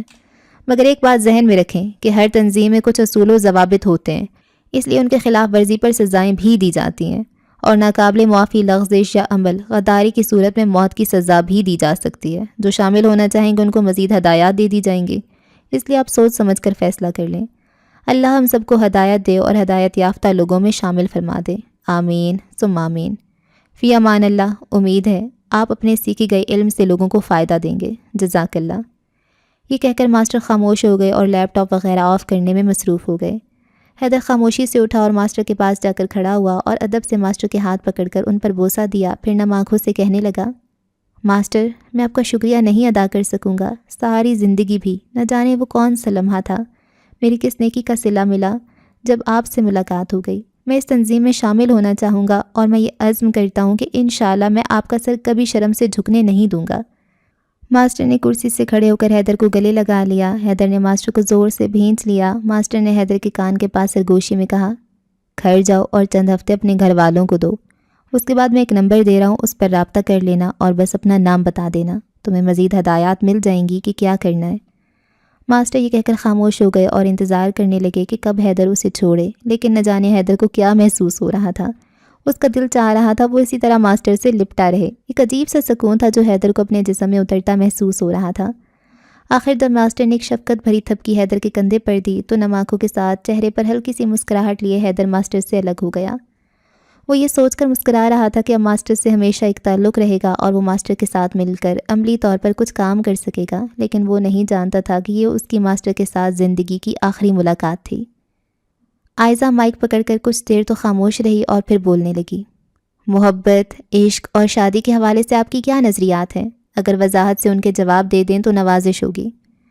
اس کا سوال سن کر ہال میں موجود تمام لوگوں کی نظریں اشتیاق اور دلچسپی سے عمر کے چہرے پر مرکوز ہو گئیں۔ عمر ٹیبل پر نظر جمائے کچھ دیر تو چپ رہا اور گہری سوچ میں گم ہو گیا، پھر ایک ٹھنڈی سانس بھر کر آنکھیں بند کیں، کرسی سے ٹیک لگا کر بولا، کون سی محبت کے بارے میں بتاؤں؟ اس محبت کے بارے میں جو مرد و عورت کے درمیان ہوتی ہے، یا اس محبت کے بارے میں بتاؤں جو محبت کی اصل روح ہے، جو محبت واقعی ہی محبت ہوتی ہے؟ دونوں ہی بتا دیں، آئزہ نے مختصر سا جواب دیا۔ عمر سیدھا ہو کر بیٹھا اور مائک منہ کے سامنے لا کر نظریں ٹیبل کی سطح پر گاڑ کر بولنے لگا۔ اللہ تعالیٰ کے ناموں میں سے ایک نام ہے الودود، جس کے معنی ہے بہت محبت کرنے والا۔ چونکہ محبت کا ذکر اللہ کے حوالے سے آیا ہے تو ہم اسی حوالے سے محبت کو سمجھنے کی کوشش کرتے ہیں۔ پورے قرآن میں صرف 2 مرتبہ ودود کا لفظ آیا ہے، ایک سورۃ ہود آیت نمبر 90، جس کا ترجمہ ہے اور اپنے رب سے بخشش مانگو پھر اس کی طرف پلٹ آؤ، بے شک میرا رب نہایت رحم والا بہت محبت والا ہے۔ دوسری بار ذکر سورۃ بروج میں آیت نمبر 14 میں، جس کا ترجمہ ہے اور وہی ہے جو بے حد بخشنے والا نہایت محبت کرنے والا ہے۔ پہلی جگہ لفظ رحیم کے ساتھ ودود کا لفظ استعمال ہوا ہے۔ رحمان اور رحیم دونوں کے معنی ملتے جلتے ہیں، لیکن ان میں فرق ہے۔ رحمان وہ ہے جس کی رحمتیں سب کے لیے عام ہیں، جیسے ہوا، پانی وغیرہ، جیسی نعمتیں کافروں اور مسلمانوں دونوں کے لیے عام ہیں، یہ رحمان ہونے کی صفت ہے۔ جبکہ رحیم وہ ہے جس کی رحمتیں مومن بندوں کے لیے خاص ہیں، مطلب رحیم صرف ان لوگوں کے لیے جو اللہ کے لیے خاص لوگ ہیں۔ اسی لفظ کے ساتھ ودود کا لفظ آیا ہے، مطلب یہ ہے کہ جو اللہ کے نزدیک خاص لوگ ہیں ان سے اللہ تعالیٰ کو بہت محبت ہے۔ دوسری جگہ اللہ نے ودود کے لفظ کچھ لوگوں کے لیے استعمال کیا ہے، اور وہ لوگ کون تھے اس کے لیے یہ واقعی پتہ ہونا ضروری ہے۔ مسند احمد میں ہے، رسول اللہ صلی اللہ علیہ وآلہ وسلم فرماتے ہیں کہ اگلے زمانے میں ایک بادشاہ کے ہاں ایک جادوگر تھا۔ جب جادوگر بوڑھا ہو گیا تو اس نے بادشاہ سے کہا کہ اب میں بوڑھا ہو گیا ہوں اور میری موت کا وقت آ رہا ہے، مجھے کوئی بچہ سونپ دو تو میں اسے جادو سکھا دوں۔ چنانچہ ایک ذہین لڑکے کو وہ تعلیم دینے لگا۔ لڑکا اس کے پاس جاتا تو راستے میں ایک راہب کا گھر پڑتا، جہاں وہ عبادت میں اور کبھی وعظ میں مشغول ہوتا۔ یہ بھی کھڑا ہو جاتا اور اس کے طریقے عبادت کو دیکھتا، وعظ سنتا، آتے جاتے یہاں رک جایا کرتا تھا۔ جادوگر بھی مارتا اور ماں باپ بھی، کیونکہ وہاں بھی دیر میں پہنچتا اور یہاں بھی دیر میں آتا۔ ایک دن اس بچے نے راہب کے سامنے اپنی یہ شکایت بیان کی۔ راہب نے کہا کہ جب جادوگر تجھ سے پوچھے کہ کیوں دیر لگ گئی تو کہہ دینا گھر والوں نے روک لیا تھا، اور گھر والے پوچھیں تو کہہ دینا کہ آج جادوگر نے روک لیا تھا۔ یوں ہی ایک زمانہ گزر گیا۔ ایک طرف تو جادو سیکھتا تھا اور دوسری جانب کلام اللہ اور دین اللہ سیکھتا تھا۔ ایک دن وہ دیکھتا ہے کہ راستے میں ایک زبردست ہیبت ناک جانور پڑا ہوا ہے۔ اس نے لوگوں کی آمد و رفت بند کر رکھی ہے، ادھر والے ادھر اور ادھر والے ادھر نہیں آ سکتے، سب لوگ ارد گرد حیران و پریشان کھڑے ہیں۔ اس نے اپنے دل میں سوچا کہ آج موقع ہے، میں امتحان کر لوں کہ راہب کا دین اللہ کو پسند ہے یا جادوگر کا۔ اس نے ایک پتھر اٹھایا اور یہ کہہ کر اس پر پھینکا کہ اے اللہ، اگر تیرے نزدیک راہب کا دین اور اس کی تعلیم جادوگر کے عمل سے زیادہ محبوب ہے تو اس جانور کو اس پتھر سے ہلاک کر دے تاکہ لوگوں کو اس بلا سے نجات ملے۔ پتھر کے لگتے ہی وہ جانور مر گیا۔ لوگوں کا آنا جانا شروع ہو گیا۔ پھر جا کر راہب کو خبر دی۔ اس نے کہا، پیارے بچے، تو مجھ سے افضل ہے، اب اللہ کی طرف سے تیری آزمائش ہوگی، اگر ایسا ہوا تو کسی کو میری خبر نہ کرنا۔ اب اس بچے کے پاس حاجت مند لوگوں کا تانتا لگ گیا۔ اس کی دعا سے مادرزاد، اندھے، کوڑی، جزامی اور ہر قسم کی بیمار اچھے ہونے لگے۔ بادشاہ کے ایک نابینا وزیر کے کان میں بھی یہ آواز پڑی۔ وہ بڑے تحائف لے کر حاضر ہوا اور کہنے لگا، اگر تو مجھے شفا دے دے تو یہ سب تجھے دے دوں گا۔ اس نے کہا، شفا میرے ہاتھ نہیں، میں کسی کو شفا نہیں دے سکتا، شفا دینے والا اللہ ہے۔ اگر تو اس پر ایمان لانے کا وعدہ کرے تو میں اس سے دعا کروں گا۔ اس نے اقرار کیا۔ بچے نے اس کے لیے دعا کی اور اللہ نے اسے شفا دے دی۔ وہ بادشاہ کے دربار میں آیا، جس طرح اندھا ہونے سے پہلے کام کرتا تھا کرنے لگا، مگر آنکھیں بالکل روشن تھیں۔ بادشاہ نے متعجب ہو کر پوچھا کہ تجھے آنکھیں کس نے دے دیں؟ اس نے کہا میرے رب نے۔ بادشاہ نے کہا ہاں یعنی میں نے۔ وزیر نے کہا نہیں نہیں، میرا اور تیرا رب اللہ ہے۔ بادشاہ نے کہا اچھا، تو کیا میرے سوا تیرا کوئی اور بھی رب ہے؟ وزیر نے کہا ہاں، میرا اور تیرا رب اللہ عز و جل ہے۔ اب اس بادشاہی نے اسے مارنا پیٹنا شروع کر دیا، طرح طرح کی تکلیفیں اور ایذائیں پہنچانے لگا، پوچھنے لگا کہ تجھے یہ تعلیم کس نے دی؟ آخر اس نے بتا دیا کہ اس بچے کے ہاتھ پر میں نے اسلام قبول کیا۔ بادشاہ نے اس بچے کو بلوایا اور کہا اب تو تم جادو میں خوب کامل ہو گئے ہو کہ اندھوں کو دیکھتا اور بیماروں کو تندرست کرنے لگ گئے۔ بچے نے کہا غلط ہے، نہ میں کسی کو شفا دے سکتا ہوں نہ جادو، شفا تو اللہ عز و جل کے ہاتھ میں ہے۔ کہنے لگا ہاں یعنی میرے ہاتھ میں ہے، کیونکہ اللہ تو میں ہی ہوں۔ بچے نے کہا ہرگز نہیں۔ بادشاہ نے کہا پھر کیا تو میرے سوا کسی اور کو رب مانتا ہے؟ وہ بچہ کہنے لگا ہاں، میرا اور تیرا رب اللہ تعالیٰ ہے۔ بادشاہ نے اب اسے بھی طرح طرح کی سزائیں دینی شروع کر دیں، یہاں تک کہ راہب کا پتہ لگا لیا۔ راہب کو بلا کر اس نے کہا تو اسلام کو چھوڑ دے اور اس دین سے پلٹ جا۔ اس نے انکار کیا تو اس بادشاہ نے آرے سے اس کے چہرے کو چیر دیا اور 2 ٹکڑے کر کے پھینک دیا۔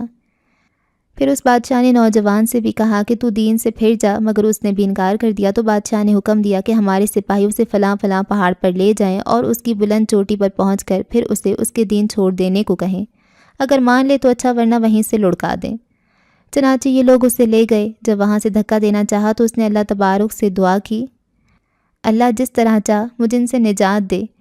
اس دعا کے ساتھ پہاڑ ہلا اور وہ سب سپاہی لڑک گئے، صرف وہ بچہ بچا رہا۔ وہاں سے وہ اترا اور ہنسی خوشی پھر اس ظالم بادشاہ کے پاس آ گیا۔ بادشاہ نے کہا یہ کیا ہوا؟ میرے سپاہی کہاں ہیں؟ فرمایا میرے اللہ نے مجھے ان سے بچا لیا۔ اس بادشاہ نے کچھ اور سپاہی بلوائے اور ان سے بھی یہی کہا کہ اسے کشتی میں بٹھا کر لے جاؤ اور بیچوں بیچ سمندر میں ڈبو کر چلے آؤ۔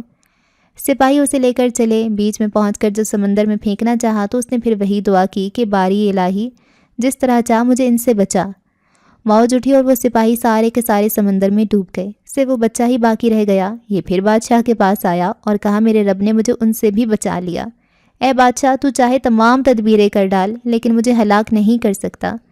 ہاں جس طرح میں کہوں اس طرح اگر کرے تو البتہ میری جان نکل جائے گی۔ اس نے کہا کیا کروں؟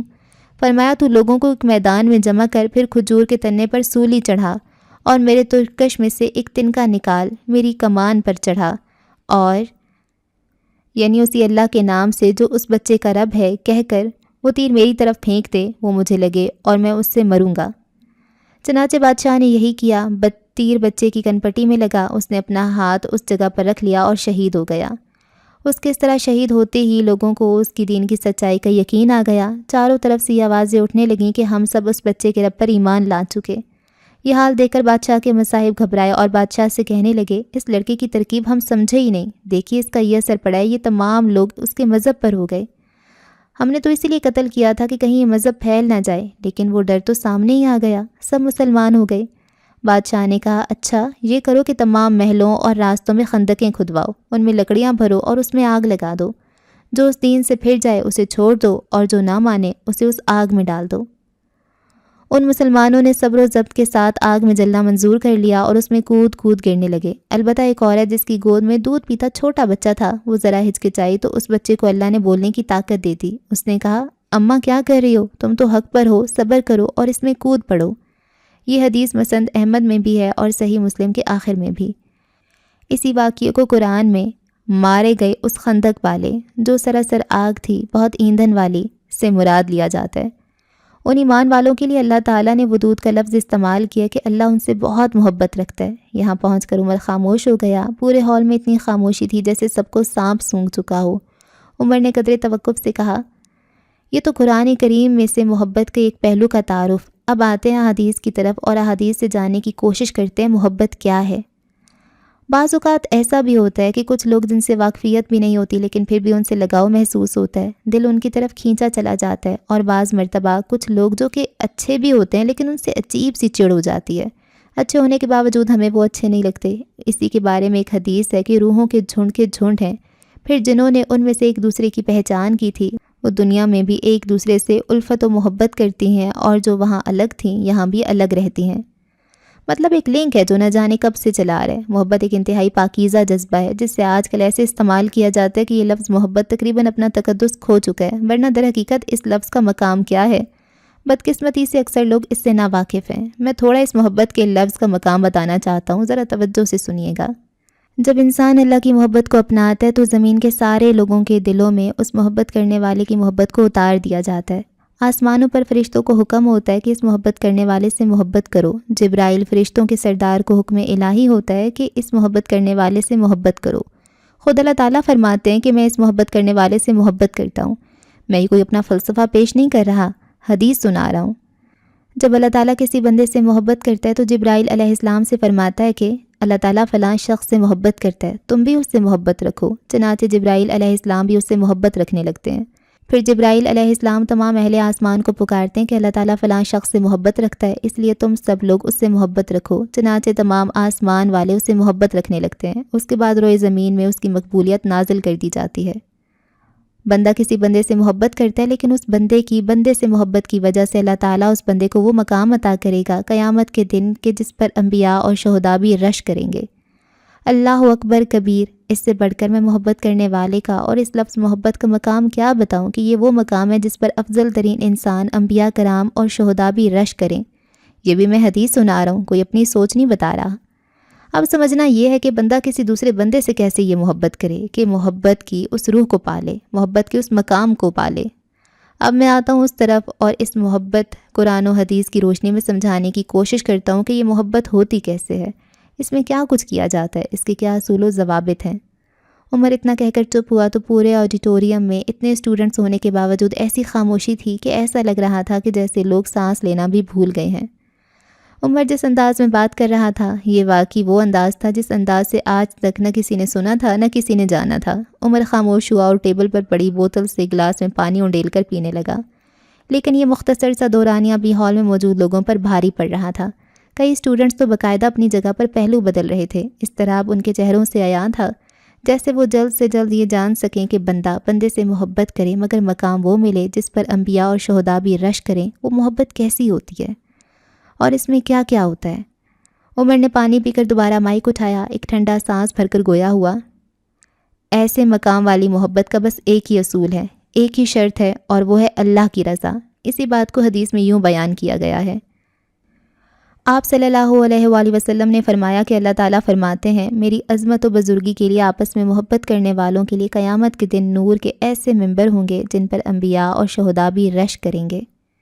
ایک اور جگہ ارشاد ہے، میری رضا کے لیے آپس میں محبت کرنے والوں کے لیے میری محبت واجب ہو گئی۔ اللہ تعالیٰ قیامت کے دن فرمائے گا، کہاں ہیں وہ لوگ جو میری بزرگی اور اطاعت کے لیے ایک دوسرے سے محبت کرتے تھے؟ آج کے دن میں ان کو اپنے سائے میں رکھوں گا، اور آج کے دن کوئی سایہ نہیں ہے سوائے میرے سائے کے۔ اسی طرح ابو ہریرہ رضی اللہ عنہ کی روایت میں ان 7 لوگوں کا ذکر ہے جن کو عرش کا سایہ نصیب ہوگا، ان میں سے اللہ کے لیے ایک دوسرے سے محبت کرنے والے بھی ہوں گے۔ یہ حدیث ہم سب کو محبت کرنے کا مقام بتا رہی ہیں۔ یہاں ایک اہم وضاحت ضروری ہے کہ اللہ تبارک و تعالیٰ نے کسی سے محبت کا معیار فی اللہ رکھا ہے، یعنی اگر کسی سے محبت یا نفرت کرے تو صرف اور صرف اللہ کی رضا و خوشنودی کو پیش نظر رکھے۔ اس محبت کے ساتھ کوئی بھی دنیاوی غرض یا شہوت و ناجائز اشتیاق نہ ہو۔ اگر ذاتی خواہشات درمیان میں آ گئی تو یہ اس محبت کی روح کو مار دیتی ہے، بلکہ بسا اوقات اللہ رب العزت کی ناراضگی اور سزا و عذاب کا سبب بھی بنتی ہے۔ صحابہ کرام رضی اللہ عنہ کو ایک دوسرے سے یہی محبت تھی، جس کی وجہ سے خون کے پیاس سے ایک دوسرے پر جان نچھاور کرنے والے بن گئے تھے۔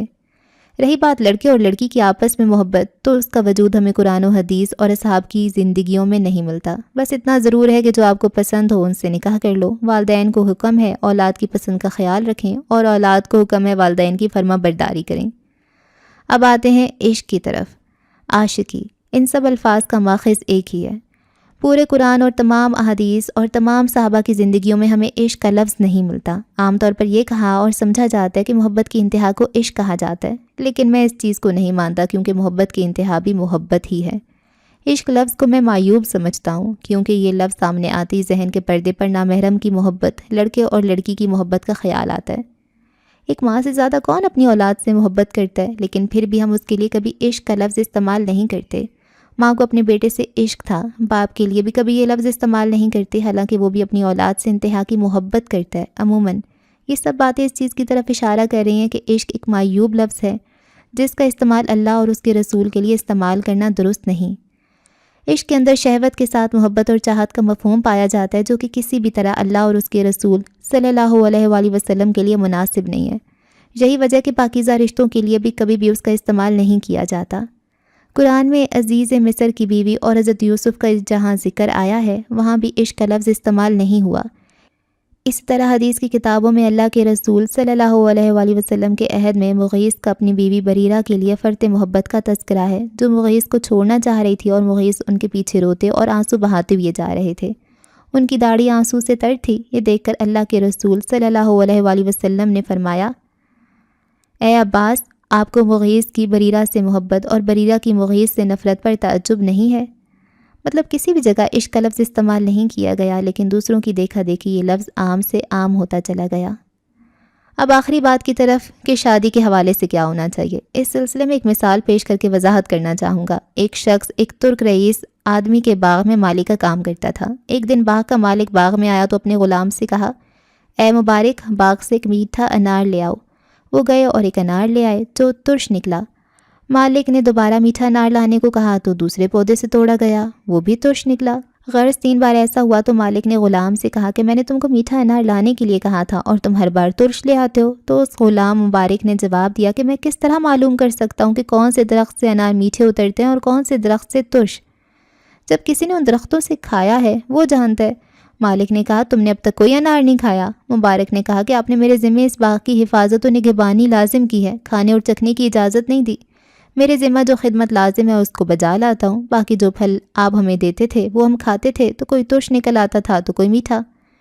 مالک اس غلام کی اس دیانت داری پر بڑا خوش ہوا اور کہا، تم اس قابل ہو کہ میری مجلس میں رہو۔ باغبانی کسی دوسرے شخص کے سپرد کر دی۔ اس غلام مبارک کو اپنے گھر ملازم رکھ لیا۔ ایک دن اپنے مالک کو پریشان دیکھ کر غلام نے پوچھا کہ کیا بات ہے آقا، آپ پریشان نظر آ رہے ہیں؟ مالک نے کہا، بیٹی جوان ہو چکی ہے، اس کا رشتہ کرنا ہے، سمجھ نہیں آ رہی کس سے کروں۔ غلام نے کہا، یہ تو کوئی بڑا مسئلہ نہیں، اس کا حل میں آپ کو بتاتا ہوں۔ اگر عرب کے جاہلانہ طرز پر شادی کرنا چاہتے ہیں تو کوئی اونچے حسب نسب والا لڑکا ڈھونڈے۔ اگر آپ یہودیوں کے طریقے پر رشتہ کرنا چاہتے ہیں تو مال و دولت دیکھیں، کیونکہ یہودی مال و دولت کو دیکھ کر کرتے ہیں۔ اگر عیسائیوں کے طریقے پر کرنا چاہتے ہیں تو کسی حسین و جمیل لڑکے کو دیکھ لیں، کیونکہ عیسائی شکل و صورت کو ترجیح دیتے ہیں۔ اگر اسلامی طریقے کے مطابق کرنا چاہتے ہیں تو کسی متقی اور پرہیز لڑکے کو ڈھونڈیں۔ یہ سن کر مالک خوش ہو کر اپنی بیوی کے پاس گیا اور اسے سارا قصہ سنایا۔ کہنے لگا، میں نے ابھی تک اس نوجوان سے زیادہ متقی کسی کو نہیں دیکھا، کیوں نہ اسی سے شادی کر دوں؟ بیوی کہنے لگی، لوگ کیا کہیں گے، ایک غلام سے شادی کر دی؟ مالک نے کہا، مجھے لوگوں کا نہیں اللہ کا خیال ہے، اور اپنی بیٹی کی شادی مبارک رحمۃ اللہ سے کر دی، جن کی ہاں ایک بیٹا پیدا ہوا، عبداللہ بن مبارک رحمۃ اللہ علیہ، جو کسی تعارف کا محتاج نہیں، جنہوں نے 1000 سے زائد اساتذہ سے علم حاصل کیا، جن میں امام ابو حنیفہ اور سفیان ثوری رحمۃ اللہ جیسی شخصیات شامل ہیں۔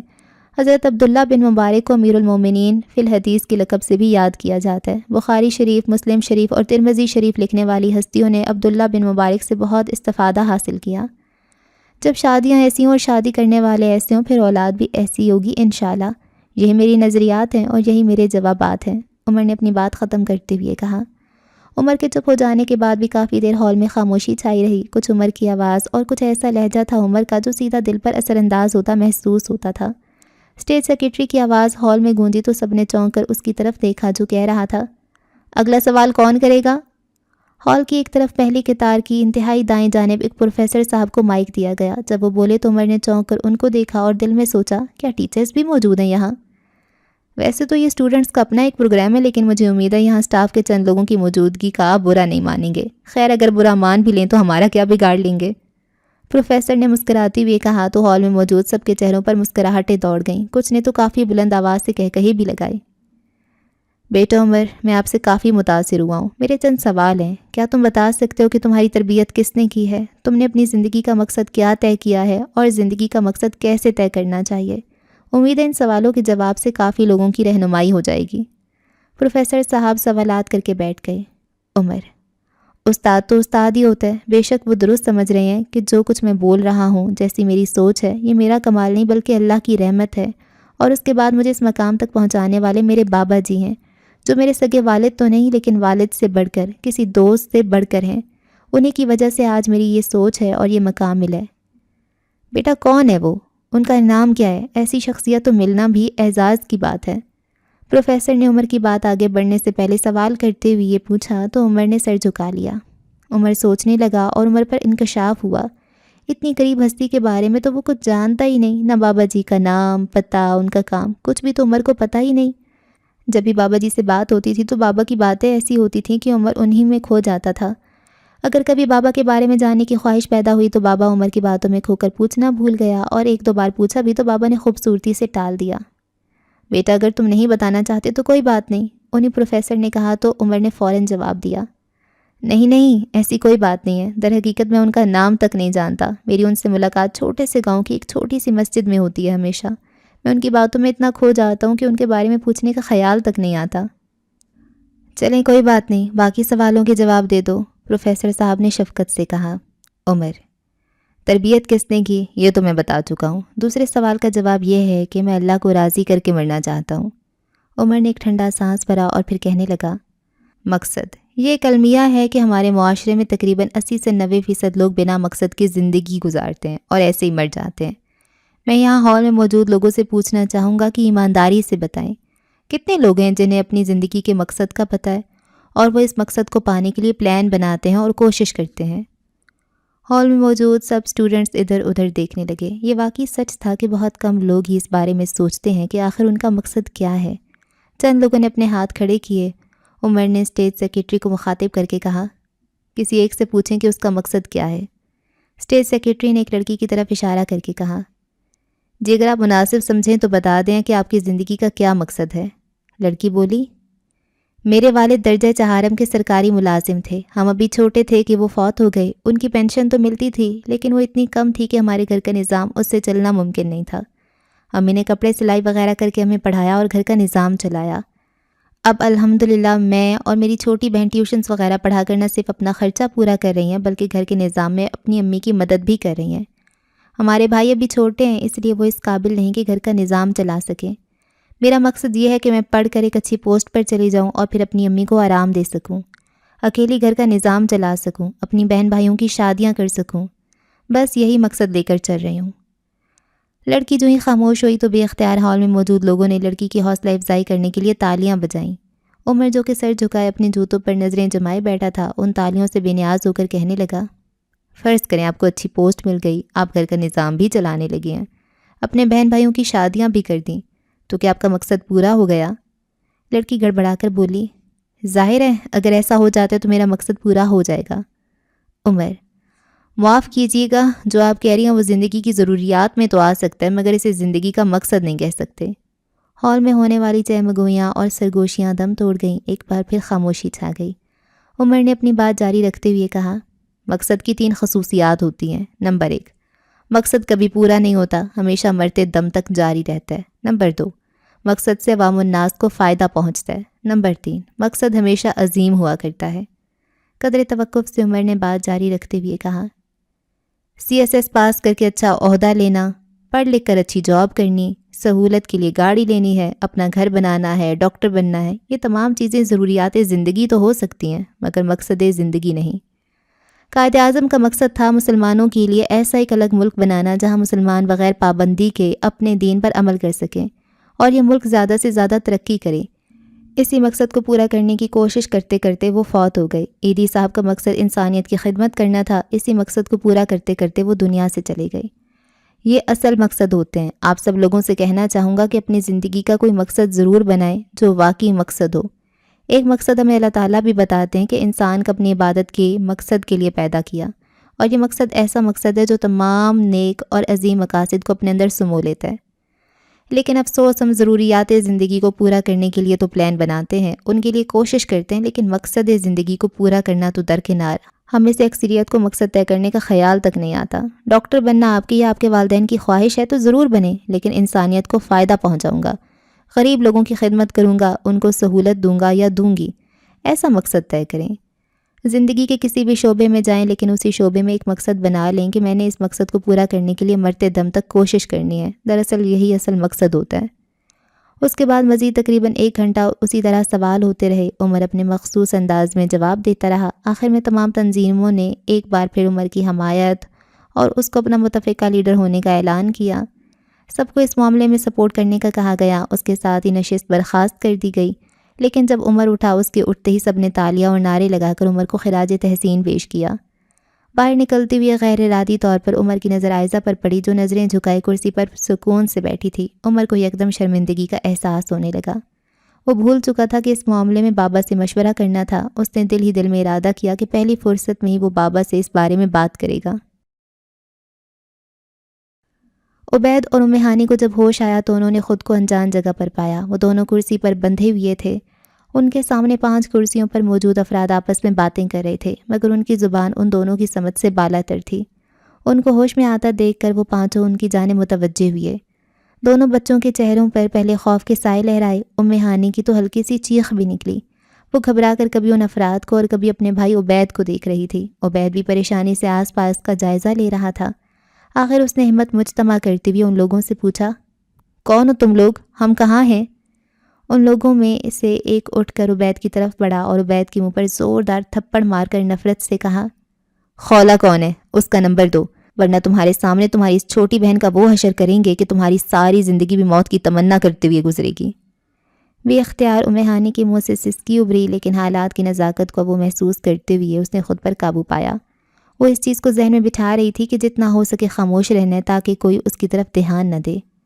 عبید اکیلا ہوتا تو شاید ان سے بھیڑ جانے کی کوشش کرتا، لیکن حالات عبید کے حق میں نہیں تھے۔ سب سے بڑھ کر ام ہانی تک وہ ان درندوں کے ہاتھ نہیں لگنے دینا چاہتا تھا، اس لیے وہ تیزی سے بولا، خولا ہماری آپ ہی ہیں، وہ کسی تنظیم میں ہے، لیکن وہ کیسی تنظیم ہے مجھے نہیں پتا، نمبر میں دے دیتا ہوں۔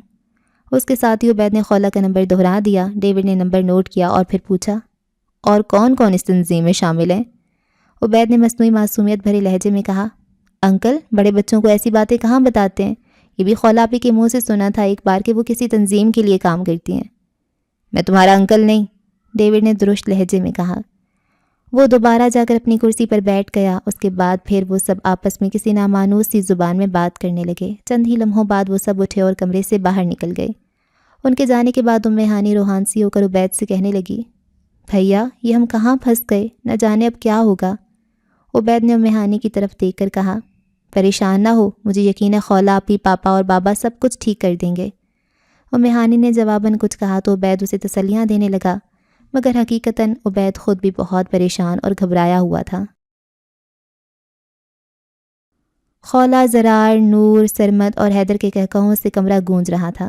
وہ سب ٹریننگ کے دوران ملنے والی سزاؤں اور اس وقت کی اپنی اپنی سوچیں ایک دوسرے کو بتا رہے تھے جب خولا کے فون پر بیل آئی۔ خولا نے چونک کر موبائل کی اسکرین پر دیکھا، ایک عجیب سے نمبر سے کال آ رہی تھی، بلکہ بجتے ہی کمرے میں خاموشی سی چھا گئی۔ خولا نے کال اٹینڈ کرتے ہوئے موبائل کان سے لگا کر ہیلو کہا تو دوسری طرف سے کسی کو تھپڑ مارے جانے کی آوازیں سنائی دینے لگیں۔ ان آوازوں کے درمیان اسے ایک آواز ابھرتی سنائی دی جو کہہ رہی تھی، تمہیں پچھتانا پڑے گا اور جتنا تم مارے اس کا بدلہ میں تم سے ضرور لوں گا۔ انہی آوازوں کے پیچھے پس منظر میں ایک اور چیختی روتی ہوئی آواز بار بار ابھر رہی تھی، میرے بھائی کو مت مارو، پلیز میرے بھائی کو مت مارو۔ ساتھ ہی کسی ایک زوردار چٹاخ کی آواز کے ساتھ کسی بچے کی چیخ کی آواز ابھری، میں تمہیں زندہ نہیں چھوڑوں گا۔ کسی بچے کے چیخنے کی آواز آئی۔ خولا بے اختیار اچھل کر کھڑی ہوئی اور زور زور سے چیخنے لگی، ہیلو عبید، ام ہانی، عبید، ہیلو عبید، کہاں ہو تم؟ ساتھ بیٹھا زرار بھی اس طرح میں اٹھ کر کھڑا ہوا۔ اس نے خولا کے ہاتھ پکڑ کر اس کے موبائل کا لاؤڈ سپیکر آن کر دیا، اگر ان بچوں کی سلامتی چاہتی ہو تو 2 گھنٹوں کے اندر اندر جو ایڈریس بتا رہا ہوں وہاں اکیلی پہنچ جاؤ۔ اگر تمہارے ساتھ کوئی ہوا یا کسی سے بھی مدد لینے کی کوشش کی تو ان بچوں اور اپنے انجام کی ذمہ دار تم خود ہوگی۔ ایک انتہائی سرد سی آواز آئی اور ساتھ ہی اس نے ٹھہر ٹھہر کر ایک ایڈریس دہرا دیا، پھر کال کاٹ دی۔ خولا نے دل ہی دل میں اس کا بتایا گیا پتہ دہرایا اور تیزی سے باہر لپکنے کی کوشش کی، لیکن اس کے راستے میں نور آ کر کھڑی ہو گئی۔ وہ کہنے لگی، جذباتی ہونے کی ضرورت نہیں، بابا جانی کو اطلاع دیتے ہیں اور تھوڑی ڈسکشن کر لیتے ہیں، جو بابا جانی نے ہدایات دیں گے ان پر عمل کریں گے۔ لیکن تم نے سنا نہیں، وہ کہہ رہا تھا اگر کوئی بھی ساتھ ہوا تو نہ جانے وہ ان معصوم بچوں کے ساتھ کیا کریں گے۔ خولا نے نور کو زبردستی اپنے راستے سے ہٹانے کی کوشش کرتے ہوئے رندھی ہوئی آواز میں کہا، خولا نور ٹھیک کہہ رہی ہے، ہمارے پاس ابھی وقت ہے، جو ایڈریس بتایا گیا ہے وہاں 40 منٹوں میں بھی پہنچا جا سکتا ہے، ہمیں سوچ سمجھ کر قدم اٹھانا ہوگا۔ زرار نے بھی آگے بڑھ کر خولا کا بازو پکڑتے ہوئے کہا۔ ادھر حیدر نے بابا جانی کا نمبر ملا کر لاؤڈ سپیکر آن کر دیا۔ بیل جانے کی آواز کمرے میں گونجنے لگی۔ چند سیکنڈ کے بعد بابا کی ٹھہری ہوئی آواز سنائی دی، کوئی کہیں نہیں جائے گا, جہاں ہو وہیں رہو. تھوڑی دیر تک میں مزید ہدایات دیتا ہوں, ان پر ہی عمل کیا جائے گا. حیدر نے ہیلو کہنا ہی چاہا تھا, لیکن بابا نے کوئی موقع دیے بغیر اپنی بات مکمل کی اور کال کاٹ دی. سب بے یقینی سے حیدر کے فون کو گھورنے لگے. بابا کو کیسے پتہ چلا؟ ابھی یہ تو اغوا کرنے والوں کی کال آئی تھی اور بابا کو فوراً یہ بھی پتہ چل گیا کہ خولت جانے کو تیار بیٹھی ہے, مگر کیسے؟ یہ ایک سوال وہاں موجود پریشان لوگوں کے ذہنوں میں گردش کر رہا تھا. حیدر نے چھٹیوں میں بڑی بے چینی سے آنے والی نئی ایڈونچر کا انتظار کیا. آخرکار جب اس کی چھٹیاں ختم ہوئیں تو اس نے ماسٹر کے دیے گئے نمبر پر کال کی. السلام علیکم ورحمۃ اللہ وبرکاتہ. کال اٹینڈ ہوتی حیدر نے سلام کیا. وعلیکم السلام ورحمۃ اللہ وبرکاتہ. دوسری طرف سے ایک باوقار بھاری آواز میں جواب دیا گیا. میں حیدر بات کر رہا ہوں, مجھے کہا گیا تھا کہ... حیدر نے بھی اتنا ہی کہا تھا کہ دوسری طرف سے حیدر کی بات کاٹ کر کہا گیا, میں جو ایڈریس بتا رہا ہوں اس ایڈریس پر پہنچ جاؤ. دوسری طرف سے ایڈریس بتا کر کال کاٹ دی گئی. حیدر نے اچھمبے سے اپنے فون کی طرف دیکھا اور پھر کندھے اچکاتا ہوا باہر کی طرف چل پڑا. تقریباً 1 گھنٹے بعد وہ دیے گئے ایڈریس والی عمارت کے سامنے پہنچ چکا تھا, جو نسبتاً شہر کے آخر میں قدرے پرسکون جگہ پر واقع تھی. بیل پر ہاتھ رکھنے ہی لگا تھا کہ گیٹ کھلنے کی آواز پر چونک کر گیٹ کی طرف دیکھا, جو آٹومیٹک طریقہ کار سے کھل رہا تھا. بیل کے ساتھ لگے چھوٹے سے سپیکر سے آواز آئی, اندر آ جاؤ. حیدر نے قدم آگے بڑھائے اور پراسرار دکھنے والی عمارت کے اندر چلا گیا. وہ جیسے ہی پورٹس کراس کر کے اس ہال نما کمرے میں پہنچا, ایک نامعلوم جگہ پر لگے سپیکر سے آواز آئی, اپنی دائیں طرف والے کمرے کا دروازہ کھول کر اندر آ جاؤ. حیدر نے اس کمرے کا دروازہ کھولا تو سامنے ہی ایک ٹیبل کے پیچھے ایک کرسی پر ایک باروب ادھیڑ عمر شخص بیٹھا تھا. حیدر نے قریب جا کر سلام کیا. اس نے سلام کا جواب دے کر کرسی کی طرف اشارہ کرتے ہوئے حیدر کو بیٹھنے کا کہا. مسٹر حیدر, کیا آپ اچھی طرح سوچ سمجھ کر اس تنظیم میں شامل ہونا چاہتے ہیں؟ سامنے والے نے بنا کسی تکلفات کے سیدھا کام کی بات پر آتے ہوئے کہا. جی. حیدر نے بھی مختصر جواب دیا. تو مجھے بابا کہہ کر پکار سکتے ہو. آج سے آپ کے 2 روپ ہوں گے. ایک عام سا تاجر جو دنیا کے سامنے ہوگا, اس معاملے میں آپ کو گائیڈ کر دیا جائے گا. یہ روپ آپ کی زندگی کی ضروریات کو پورا کرے گا. دوسرا روپ جو صرف ہمارے اور آپ کے اپنے سامنے ہوگا. اس روپ میں آپ کو وہ کام کرنے ہوں گے جو تنظیم آپ کو کرنے کے لیے کہے گی. کیا آپ کو منظور ہے؟ جی منظور ہے, حیدر نے بلا ہچکچاہٹ جواب دیا. ٹھیک ہے, آئیں اور اب حلف دیں جو کہ تنظیم میں شمولیت کے وقت لینا لازم ہے. اسی باروب شخص نے آگے جھکتے ہوئے حیدر کی طرف دیکھ کر کہا. حیدر نے سر اس بات میں ہلاتے ہوئے اپنے ہاتھ آگے بڑھا دیے. اس دن سے حیدر نے ایک دوہری زندگی جینا شروع کر دی. بعد میں حیدر نے اللہ تعالیٰ کا شکر ادا کیا کہ اس نے تنظیم میں شمولیت اختیار کر لی تھی, کیونکہ اس تنظیم نے واقعی اسے ایک جینے کا مقصد دے دیا تھا. خولا بے چینی سے کمرے میں ادھر سے ادھر ٹہل رہی تھی. اس کا بس نہیں چل رہا تھا وہ اڑ کر عبید اور ام ہانی کے پاس پہنچ جائے. حیدر کے چہرے پر بھی فکر مندی کے آثار تھے. تقریباً 5 منٹ کے بعد ہی حیدر کا موبائل بج اٹھا. حیدر نے تیزی سے فون باہر نکال کر کال اٹینڈ کر کے اسپیکر آن کر دیا. دوسری طرف بابا جان تھے جو حیدر کو کہہ رہے تھے, تم اپنی ٹیم زرار اور سرمد کو لے کر ایک بلڈنگ پر ریڈ کرو. کوشش کرو خولا نہ جائے, لیکن اگر زیادہ ضد کرے تو لے جانا, لیکن اسے بیک اپ کور کے لیے رکھنا. خیال رہے وہاں شدید مزاحمت کا سامنا کرنا پڑ سکتا ہے. پوری تیاری کے ساتھ جانا اور پولیس وغیرہ آنے سے پہلے وہاں سے واپسی ہونی چاہیے. ہر صورت میں آپریشن اس طرح ہو کہ عمارت کے اندر 2 بچے امید اور مہانی کو کوئی نقصان نہ پہنچے. لیکن جو پتہ بتایا گیا وہ تو اس پتے کے مخالف سمت میں ہے اور اس جگہ سے کافی دور ہے, حیدر نے قدرے حیرانی سے کہا. حیدر, دشمنوں سے 2 قدم آگے رہنا کب سیکھو گے؟ بابا نے کہا تو حیدر چپ ہو گیا. پھر تھوڑی ہچکچاہٹ سے بولا, ہمارے پاس وقت کم ہوگا. اس پتے پر پہنچنے کے لیے بھی 1.5 گھنٹہ چاہیے اور ڈائریکٹ ایکشن بھی نہیں کر سکتے, مگر ہمارے پاس ٹائم لیمٹ 2 گھنٹے ہے, جس میں سے 10 منٹ یہاں ہی گزر چکے ہیں. مجھے خوشی ہے کہ تم اندھا دھند کام نہیں کرتے بلکہ ٹاسک ملتی ہے اس کے تمام پہلوؤں کا جائزہ لے لیتے ہو. خیر تمہارے پاس وقت ہوگا بہت, کیونکہ خولا اس پتے پر جائے گی جو بتایا گیا ہے. مگر خولا تو ہمارے ساتھ ہوگی, پھر کیسے جائے گی؟ حیدر نے قدرے حیرت سے پوچھا. نور, تم یہیں رکو, تم نے خولا بن کر جانا ہے اس پتے پر, تیاری کر لو. جی بابا, میں تیار ہوں, نور نے پرجوشی سے جواب دیا. مگر یہ اکیلی وہاں کیسے کور کرے گی؟ وہاں دشمن بہت تیاری کے ساتھ بیٹھا ہوگا. ان سے نمٹنے کے لیے تو ایک بڑی ٹیم کی ضرورت ہے. سرمد بھی اختیار بول اٹھا. ہم ٹیم کا استعمال وہاں نہیں کر سکتے کیونکہ اس جگہ کے آس پاس دور دور تک آڑ یا مکان نہیں, اس لیے یہ رسک نہیں لیا جا سکتا. اگر ٹیم بھی جائے گی تو ٹیم کا بھی نقصان ہوگا اور بچوں کے ساتھ کچھ بھی ہو سکتا ہے. مگر نور اکیلی کیسے جائے گی پھر؟ وہ کیسے کور کرے گی؟ حیدر نے کہا تو دوسری طرف سے بابا کی پرسکون آواز سنائی دی. کس نے کہا نور اکیلی جائے گی؟ اس کے ساتھ میں خود جاؤں گا۔ نہیں، آپ نہیں۔ وہاں موجود سب افراد کے منہ سے بھی اختیار نکلا۔ میں نور کے ساتھ جانے کے لیے تیار ہوں، سرمد نے تیزی سے کہا۔ میں تیار ہوں، میں جاتا ہوں، حیدر اور زرار نے بھی تیزی سے کہا۔ یعنی تم سب یہ سمجھتے ہو کہ تم مجھ سے زیادہ قابل ہو؟ بابا کی مسکراتی ہوئی آواز سنائی دی۔ نہیں، وہ بات نہیں ہے، لیکن ہم آپ کو کسی رسک میں نہیں ڈال سکتے، حیدر نے تیزی سے کہا۔ وقت ضائع مت کرو، جو کہا ہے وہ کرو۔ کوئی کسی کو کسی رسک سے نہیں بچا سکتا۔ جاؤ تم سب، صرف نور یہاں رکے، بابا نے سنجیدگی سے کہا اور کال کاٹ دی۔ سب نے بے اختیاری سے ایک دوسرے کی طرف دیکھا اور خاموشی سے باہر کی طرف چل دیے۔ انہیں پتہ تھا بابا کا فیصلہ سب کو ہی ماننا پڑتا ہے۔ نور اضطراب میں ادھر ادھر ٹہلنے لگی اور پھر ایک کرسی پر بیٹھ گئی۔ وہ آنے والے ہنگامہ خیز حالات سے نمٹنے کے لیے خود کو تیار کرنے لگی۔ ابھی نور کو بیٹھے 10 منٹ ہی ہوئے ہوں گے کہ کمرے کا دروازہ کھلا اور بابا اندر داخل ہوتے دکھائی دیے، جو معمول سے ذرا بھاری دکھائی دے رہے تھے، جیسے پہلے سے موٹے ہو چکے ہوں۔ آؤ میرے ساتھ، یہ کہہ کر وہ مڑے اور واپس چل پڑے۔ نور تیزی سے ان کے پیچھے ہو لی۔ کچھ کمروں اور راہداریوں سے گزرتے ہوئے وہ ایک بڑے سے کمرے میں پہنچے جو عجیب و غریب چیزوں سے بھرا پڑا تھا۔ بابا نے ایک سکن کلر کا عجیب سے کپڑے کا بنا ہوا ڈریس اٹھایا اور نور کی طرف دیکھ کر کہنے لگے، واش روم میں جاؤ اور اس لباس کو سب سے نیچے پہن لو۔ اس کے ساتھ دستانے اور موزے بھی ہیں، وہ بھی ایسے پہن لو کہ جسم کا کوئی حصہ رہ نہ جائے جو اس کپڑے سے ڈھکا نہ ہو۔ اس کے بعد یہ والا لباس اس کے اوپر پہن لینا۔ بابا نے ایک اور ڈریس کی طرف اشارہ کر کے کہا جو قدرے بھاری محسوس ہو رہا تھا۔ نور نے بابا کی ہدایات کے مطابق ڈریسنگ کر لی۔ تھوڑی دیر بعد وہ بابا کے ساتھ اغوا کار کے دیے گئے پتے کی جانب رواں دواں تھے۔ بابا کے چہرے پر ایسی سنجیدگی تھی کہ نور انہیں مخاطب کرنے کی ہمت ہی نہ کر سکی۔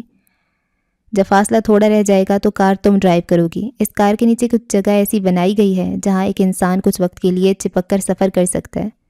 باقی کا فاصلہ انشاءاللہ آسانی سے میں نیچے رہ کر لوں گا۔ جیسے ہی تم وہاں پہنچو گی، وہاں کے حالات کے مطابق تمہیں ایکشن لینے کی اجازت ہے، لیکن اس کے لیے سب سے بہتر یہی ہوگا کہ سب سے پہلے وہاں موجود افراد اور ان کی پوزیشنز کے بارے میں جاننے کی کوشش کرنا، خود کو مکمل بے بس نہ ہونے دینا، جیسی ایسی کوشش ہو فوراً ایکشن میں آ جانا۔ بابا نے پتھریلی سنجیدگی چہرے پر سجائے نور کو ہدایات دیتے ہوئے کہا۔ نور نے اس بات میں سر ہلاتے ہوئے کہا، جی بابا، انشاءاللہ میں آپ کی ہدایات پر عمل کرنے کی پوری کوشش کروں گی۔ میں موقع دے کر احتیاط سے باہر کی صفائی کرتا ہوا اندر آنے کی کوشش کروں گا۔ ہمیں اس بات کا خیال رکھنا ہے کہ ان کو موقع نہ ملے کہ وہ دوسری لوکیشن پر موجود اپنے ساتھیوں کو بچوں کو نقصان پہنچانے کا نہ کہہ سکیں۔ نور نے اس کے جواب میں بس اس بات میں سر ہلا دیا۔ یہ جیکٹ کے اندر والی جیب میں رکھ لو، تمہارے کام آئے گی۔ بابا نے 2 عجیب سی ساخت کی گنیں نکال کر دیتے ہوئے کہا، جن میں بس ایک ٹریگر تھا اور کچھ ایکسٹرا ہی لمبی پتلی سی نالی تھی۔ گنوں کا دہانہ بہت باریک تھا جس سے گولی بھی نہیں نکل سکتی تھی، جبکہ باقی ساری گن میں پانی کسی رنگت کا لیکوئڈ بھرا ہوا تھا۔ یہ پریشر سے پھینکے گئے ڈائی ایتھائل زنک، اور مجھے یقین ہے کہ یہ بتانے کی مجھے اب ضرورت نہیں کہ یہ کیا ہے، پہلی بار بابا نے مسکراتے ہوئے کہا۔ جی پتہ ہے، جیسے یہ کیمیکل آکسیجن کو چھوتا ہے فوراً نیلے رنگ کی آگ پکڑ لیتا ہے اور جلنا شروع کر دیتا ہے۔ اوہ، کیا یہ ایئر ٹائٹ ہے؟ نور نے دلچسپی سے پلاسٹک سے بنی اس عجیب ساخت کی گن کو دیکھتے ہوئے کہا۔ ظاہر ہے، ورنہ تمہیں بھی پتہ ہے کیا ہوتا، بابا نے کہا اور پیچھے پڑا ایک بیگ اٹھایا۔ اس میں سے گول گول گیندیں اٹھا کر باہر نکالی جس میں پانی جیسا بھی کچھ تھا۔ تھوڑے سے حصے میں سرمئی سیاہ مائل رنگت کا معجون ٹائپ کچھ تھا اور زیادہ تر حصہ سفید رنگت کے مانند پتھر کی طرح کے ٹکڑے پر مشتمل تھا۔ بابا نے 5-6 گیندیں باہر نکال کر رکھیں اور کہنے لگے، اس میں زیادہ حصہ سوڈیم، تھوڑا سا حصہ پوٹاشیم اور تھوڑا سا نیک اولائی کا ہے، جبکہ باقی حصہ ہائیڈروجن اور آکسیجن کے مالیکیولز پر مشتمل ہے۔ واو، امیزنگ! میں جانتی ہوں انہیں کیسے استعمال کرنا ہے۔ سوڈیم، پوٹاشیم اور نیک اولائی جب پانی سے ملتے ہیں تو انگارے بنتے ہیں جو دھماکے کی صورت میں ادھر ادھر پھیل جاتے ہیں۔ نور نے بڑے اشتیاق سے گیندوں کو ان کے اوپر لگے ایک چھوٹے سے بٹن کو دیکھتے ہوئے کہا، بٹن دبانے کے بعد تمہارے پاس صرف 2 سیکنڈ ہوں گے۔ بابا نے نور کو دیکھتے ہوئے کہا، تمہیں میں اس لیے ساتھ لایا ہوں کیونکہ تم ان کیمیکلز کے بارے میں زیادہ علم رکھتی ہو اور ایکشن والی صورتحال میں ٹھنڈے دماغ سے کام لیتی ہو۔ بابا نے نور کو ساتھ لانے کی وجہ بتاتے ہوئے کہا، میں آپ کی امیدوں پر پورا اترنے کی کوشش کروں گی۔ نور نے یقین دہانی کرواتے ہوئے کہا۔ اوکے جی، تو سیکنڈ لاسٹ ایپیسوڈ کو یہاں پہ ختم کرتے ہیں، اور عبید اور ام ہانی کو انہوں نے کڈنیپ کر لیا ہے، اور ابھی لاسٹ ایپیسوڈ میں پتہ چلے گا کہ کیسے ان کو چھڑا لاتے ہیں، ان کا مشن کمپلیٹ ہوتا ہے یا پھر فیل ہوتا ہے۔ اور بابا جانی یہ وہی والے بابا جانی ہیں جو کہ حیدر کو پریکٹس کرواتے تھے، اور وہ مسجد والے بابا جانی کیا ہیں، اور وہ طیب جو تھا ان کو USB میں کیا دے رہے تھے اور وہ طیب ان کو USB میں کیا دے رہا تھا، اور عائزہ اور عمر کا کیا بنا. تو یہ ساری باتیں ہمیں لاسٹ ایپیسوڈ میں ہوپ فلی کلیئر ہو جائیں گی. تو ابھی تک کے لیے اتنا ہی. اور اگر آپ سیکنڈ لاسٹ ایپیسوڈ تک پہنچ گئے ہیں، مگر مطلب اس کا یہ بنتا ہے کہ آپ کو ناول اچھا لگ رہا ہے یا پھر آپ کو میرا چینل اچھا لگ رہا ہے، تو اگر آپ کو اچھا لگ رہا ہے تو آپ کو سبسکرائب کر لینا چاہیے. اگر آپ نے پہلے سے نہیں کیا ہوا تو فوراً سے کر لیں چینل کو سبسکرائب. اوکے جی، اگلی ایپیسوڈ میں ہوتی ہے ملاقات. اللہ حافظ.